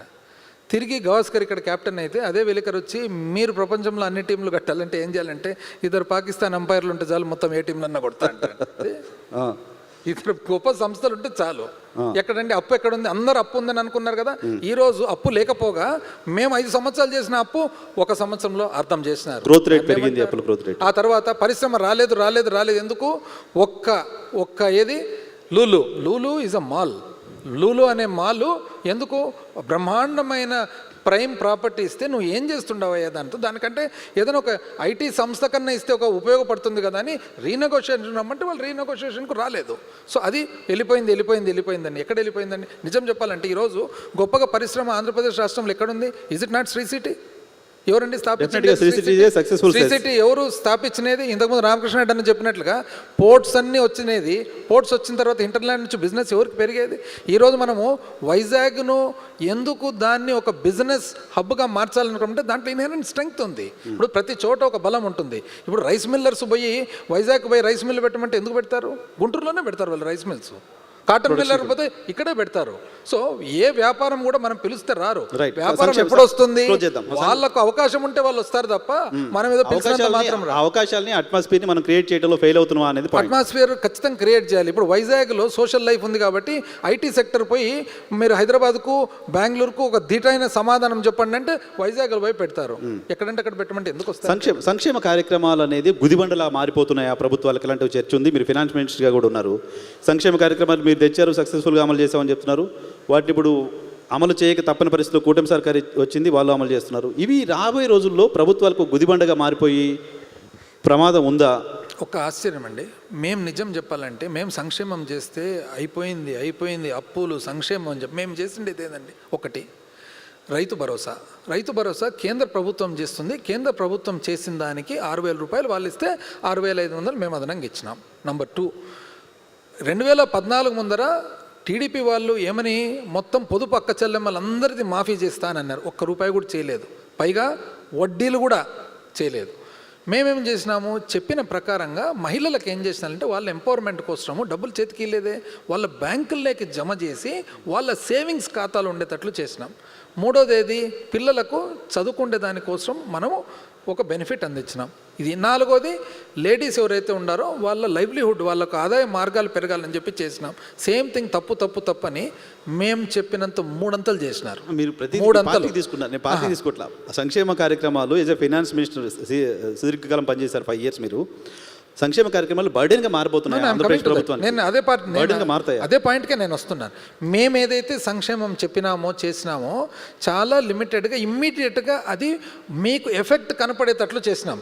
మేము ఏదైతే ఎడ్యుకేషన్ మీద ఖర్చు పెట్టినామో ఎడ్యుకేషన్ మీద it is showing result. GR పెరిగింది. సో మీరు పెట్టిన సంక్షేమానికి ఖర్చు ప్రొడక్టివ్గా 100%. ఇప్పుడు పెడుతున్న సర్కారు పెడుతున్న ఇప్పుడు ఏదైతే సంక్షేమానికి వాళ్ళు ప్రామిస్ చేసి చేయడం లేదో వాళ్ళు బియాండ్ దేర్ కెపాసిటీ ప్రామిస్ చేసినారు. బియాండ్ మేము ఆచిచూచి ఎంత మటుకు మనకు ప్రతి ఒక్కటి వే చేసినాం అనమాట. ఈ డబ్బులు మేము పెడుతున్నాం. అందుకని మీరు గమనియండి, మా టైంలో యావరేజ్గా 10% రెవెన్యూస్ పెరిగినాయి. పెరిగింది. ఇప్పుడు ఎందుకు పెరగడం లేదు? ఎందుకు పెరగడం లేదంటే మేము తీసుకున్న నిర్ణయాలు ఏవైతే ఉన్నాయో, ఒకటి మనకు శక్తి ఎంత ఉందో చూసి తీసుకున్నాము. శక్తి లేని హామీలు కూటమి సర్కార్ ఇస్తే మీరు రాష్ట్రం పాయింట్ ఆఫ్ వ్యూలో ఆలోచించి అది శక్తి లేదు అమలు చేయడంలో ఆపేస్తే వదిలేయాలి కదా. అమలు చేయండి అని వైఎస్ఆర్ కాంగ్రెస్ పార్టీ రోజు ఎందుకు ప్రెజర్ చేస్తున్నారు? ఒకటండి, ఇప్పుడు మనము అంత సులభంగా రాజకీయాల్లో మనం పోయి అమాయక ప్రజలను, ఇప్పుడు ప్రజలు అమాయక ప్రజలను మనము ఏదో ఒక రూపంలో వాళ్ళని ఎక్స్ప్లాయిట్ చేయొచ్చు అని పోయినప్పుడు అపోజిషన్ పార్టీగా మా ధర్మం కదా అమాయక ప్రజలకు కూడా తెలియదు. అవి ఖర్చు పెడితే రాష్ట్రానికి నష్టం, ఫైనాన్షియల్ బర్డెన్ మీరు చెప్తున్నప్పుడు మీరు చెప్తున్నారు కదా. బట్ వాళ్ళు అంటే ఎప్పుడైతే మీరు వాగ్దానం చేసినారో వాగ్దానం చేసిన దాన్ని మీరు కంప్లీట్ అన్నా చేయండి, లేదా తప్పనన్నా ఒప్పుకోండి. ఓకే, తప్పనన్నా ఒప్పుకోండి. ఓకే, లేదా వాగ్దానం కంప్లీట్ చేయండి. మీరు రెండు లేకుండా నేను ఊరికే చెప్పేసి నా పని నేను జరుపుకొని వెళ్ళిపోతా అంటే ప్రతిపక్ష పార్టీ మనం చూసుకుంటూ కూర్చుంటే అది ఎట్లా కరెక్ట్ అవుతుందండి? లేదా ఒప్పుకోండి తప్పు నేను చేసినది. ఇప్పుడు మేము 25,000 కోట్లు చేసినామండి. 25,000 కోట్లే చాలా అతి కష్టంతో చేసినాము. వాళ్ళు 1,20,000 కోట్లు కావాలి. వాళ్ళకి ఇప్పుడు 4 గంటలు కావాలా. సో 1,20,000 కోట్లు మీరు చేయనన్నా చేయండి. చేయలేని పక్షాన నేను చేసిన తప్పు ఇది యాక్చువల్ చేయనీకి వీలు పడదు చెప్పినారు. అక్కడక్కడ చెప్తున్నారు. ఒక ఆయన వాళ్ళ అగ్రికల్చర్ మినిస్టర్ అన్నారు కదా, ఇట్లాగిన ఆ మహిళలకు ఇట్లాగిన డబ్బులు ఇస్తే కానీ రాష్ట్రం అమ్మాల్సి వస్తుంది. మళ్ళీ ఆ రోజు తెలీదా? అంటే మీరు అనుభవజ్ఞులు కదా, మీరు అనుభవజ్ఞులు, మేధావులు. మాకంటే పరిపాలన రాదులే మీకు. Right sir. సజిల్ గారు, మీరు ఇంతకుముందు సార్ చెప్తున్నట్టుగా మొత్తం ప్రభుత్వం చేసిన పని మొత్తాన్ని ఓ సెక్షన్ ఆఫ్ మీడియానో చేసిన క్యాంపెయిన్ డామినేట్ చేసింది అని. సో మళ్ళీ అయినా మీకు ఆ పరిస్థితి ఉంటుంది కదా, ఎలా ఓవర్కమ్ అవుతున్నారు దాన్ని యాజ్ ఎ పార్టీ? అల్టిమేట్లీ ఈ రెండు మనం గమనిస్తే ఫస్ట్ 5 years మనం డివైడ్ అయిన తర్వాత ఫస్ట్ 5 years చంద్రబాబు నాయుడు గారి గవర్నమెంట్, తర్వాత 5 years జగన్మోహన్ రెడ్డి గారి గవర్నమెంట్ అయిపోయింది. మా జగన్మోహన్ రెడ్డి గారి అడ్మినిస్ట్రేషన్ రూలు 5 years చూశారు. తర్వాత ఇంతకుముందు మీ డిస్కషన్లో వచ్చినట్టు అసాధ్యమైన అలవిగాని హామీలు, ముందు పవర్ లేకొస్తే చాలన్నట్టు అటువైపు నుంచి ఇచ్చిన వాటిని ఇంకా రకరకాల కారణాలు ఏవి పని చేసిన, లేదా వాళ్ళంతా జట్టు కట్టడము, ఓట్ ట్రాన్స్ఫర్, రకరకాల రీజన్స్ వల్ల పవర్ లేకొచ్చారు. నవ్వు మాకు వచ్చిన ఈసారి కలిసి వచ్చిన ఇదేంటే 19కు ముందు ఓ హోప్ ఉన్నది జగన్మోహన్ రెడ్డి గారిని చూస్తే. చంద్రబాబు నాయుడు గారితో విసిగిపోయారు. 24 తర్వాత ఓ క్లియర్ కట్ లైన్ డ్రా చేయడానికి బ్లాక్ అండ్ వైట్లో కనిపిస్తుంది. అంటే జగన్మోహన్ రెడ్డి గారి రూల్ ఎట్లుంది, ఎందుకంటే మొన్ననే జరిగింది, అయిపోయింది. ఒక్కసారి 1 yearలోనే 5 ఏళ్లలో ఆయన నిర్మించిన వాటిని డిస్మాంటిల్ చేసి చేయగలగడం, సక్సెస్ఫుల్గా చేసేసి విధ్వంసం చేసి తన స్టైల్ ఆఫ్ ఓల్డ్ దీనికి పోయాడు. సో కళ్ళ ముందు జరిగిపోతున్నవి అది ఏ వ్యవస్థ అయినా సరే, వాటి వల్ల they started enjoying the benefits either family పరంగా ఆర్ గ్రోత్ పరంగా, స్పెండింగ్ దీని మీద పరంగా అన్నిటి మీద ఒక్కసారి లాగేసినట్టు అయిపోయింది. సో కళ్ళ ముందు కనిపిస్తుంది మోసం జరిగిందనే తెలుస్తుంది. కాబట్టి ఎన్ని ప్రచారాలు చేసుకున్నా, ఏ రకంగా చేసినా ఖచ్చితంగా it is going to be inevitable అని అనిపిస్తుంది. మీరు ఈ మధ్య చూస్తేనే 1 yearలో ఎక్కడ యాంటీ ఇన్కంబెన్సీ అనేది ఎక్స్ప్రెస్ కాదు. అందులో మాకు తగిలిన దెబ్బకు 1 yearలోగా మా క్యాడర్ మళ్ళీ కోలుకొని రావడం కూడా కష్టమై ఉండాల్సిన పరిస్థితిలో, అందులో వాళ్ళ నష్టపోయిన ఓపెన్గానే మేము చెప్పాలి, ఈ 5 yearsలో ఎవరు సఫర్ అయ్యారంటే వైఎస్ఆర్సీపీ కార్యకర్తలు ఎక్కువ సఫర్ అయ్యారు. ఎందుకంటే జగన్మోహన్ రెడ్డి గారు ట్రాన్స్పరెన్సీ, జవాబుదారితనము, ప్రజలకు ఆన్సరబుల్గా ఉండాలా, అండ్ మాకు మేము కాళ్ళకు కట్టలు కట్టుకొని పొలిటికల్ పార్టీగా మిగిలిన వాళ్ళు చేసినట్టు చేయకుండా ఒక ప్యూర్ ట్రాన్స్పరెంట్ గవర్నెన్స్ ఇవ్వాలనుకొని ఓ సంస్కర్తలాగా చేసిన దానివల్ల సఫర్ ఎవరన్నాయంటే వైఎస్ఆర్సీపీ కార్యకర్తలు అయ్యారు. అలాంటి వాళ్ళు రోడ్ల మీదకి వాళ్ళు వచ్చారు. డిస్పైట్ తప్పుడు కేసులు విపరీతంగా పెట్టి వయలెన్స్ కేసులు ఇంత చేసిన జనం మీరు చూస్తున్నారు. ఈ మధ్య వరుసగా ఎరువుల కోసం, యూరియా కోసం రైతులు ఎట్లా వస్తున్నారో, ఇవన్నీ ఎక్కడి నుంచి వస్తున్నాయంటే మోసపోయాం, మమ్మల్ని మోసం చేశాడు, మోసం చేసి మళ్ళీ ఈరోజు దబాయిస్తున్నాడు అనేది ప్రజలందరికీ అర్థమైంది. కాబట్టి it is writing on the wall క్లియర్గా కనపడుతుందని నేను అనుకుంటున్నా. ఎప్పుడు వచ్చినా రావడానికి కావాల్సినంత పూర్తి ఆయన చేతులారా చేసుకుంటున్నాడు. మళ్ళీ వచ్చిన అవకాశాన్ని ఆయన సద్వినియోగం చేసుకోకుండా చంద్రబాబు నాయుడు గారు. అండ్ వీఆర్ రెడీ విత్ మాకున్న ఫస్ట్ టర్మ్లో ప్రాబ్లమ్స్ లేదా ఫేస్ చేసినవి, అలాగే ఎక్కడన్నా హ్యాండిల్ చేయడంలో ఏదైతే కరెక్ట్ చేసుకొని నెక్స్ట్ మరింత దాన్ని ఏమంటారు మెచ్యూర్డ్ దీనిగాను ఇంకో రకంగా, అంటే జస్ట్ ఏదో 5 yearsలోనే మొత్తం చేయాలని కాకుండా ప్రాక్టికల్ ఆచరణాత్మకమైన దీంతో పోవడానికి కూడా జగన్మోహన్ రెడ్డి గారు ప్లాన్ చేసుకోవడానికి రెడీ అయినామని చెప్పి 2-3 క్విక్ క్వశ్చన్స్ తీసుకుంటారు సార్. జగన్మోహన్ రెడ్డి గారి పైన జరిగిన క్యాంపెయిన్ విధ్వంసం ఆపేస్తాడు ఇంకేదో క్యాంపెయిన్ జరిగింది కదా. సో నిన్న ఎప్పుడు ఆయన ప్రెస్ కాన్ఫరెన్స్ చూశాను నేను. మెడికల్ కాలేజీలు ఎవడన్నా టెండర్లు వేస్తే మేము వచ్చిన తర్వాత రద్దు చేస్తామంటే ఒక వార్నింగ్ తరహాలో ఒక పొలిటికల్ పార్టీకి సంబంధించిన నాయకుడు మాట్లాడడం, మళ్ళీ ఆయన వస్తే తీసేసుకుంటాడు అంటే ప్రచారానికి బలం చేకూర్చినట్లేదు. ఈ ప్రియారిటీస్కి సంబంధించి అయితే మేమేం దాచాల్సిన అవసరం లేదు. మాకు స్పష్టమైన అవగాహన వార్నింగ్ ఇవ్వడం బెదిరించడం కాదు. నేనేమంటున్నానంటే ఒక ప్రభుత్వం దాన్ని ప్రైవేట్ చేస్తుంది, దాన్ని హెచ్చరించాలి. ప్రైవేట్ దాన్ని ప్రభుత్వం రోల్ ఖచ్చితంగా కోర్ సెక్టర్స్లో ఉండాలని బలంగా విశ్వసించే నాయకుడు జగన్మోహన్ రెడ్డి గారు, మా పార్టీ వైఎస్ఆర్సీపీ. అది మీకు డెవలప్డ్ కంట్రీస్లోనే తప్పట్లా. సోషల్ సెక్యూరిటీ అనేది, హెల్త్, ఎడ్యుకేషన్ అనేది గవర్నమెంట్ లేకుండా ఎట్లా ఇన్ఈక్వాలిటీ ఉన్న దగ్గర మీ అందరికీ ఆపర్చునిటీస్ రావాలంటే కోర్ సెక్టర్స్ గవర్నమెంట్ ఎంటర్ కాకుండా ఎందుకు ఉంటుంది? దాన్ని నువ్వు తీసుకెళ్ళి ప్రైవేటైజ్ చేస్తుంటే ఓపెన్ వార్నింగ్ ఇస్తాం.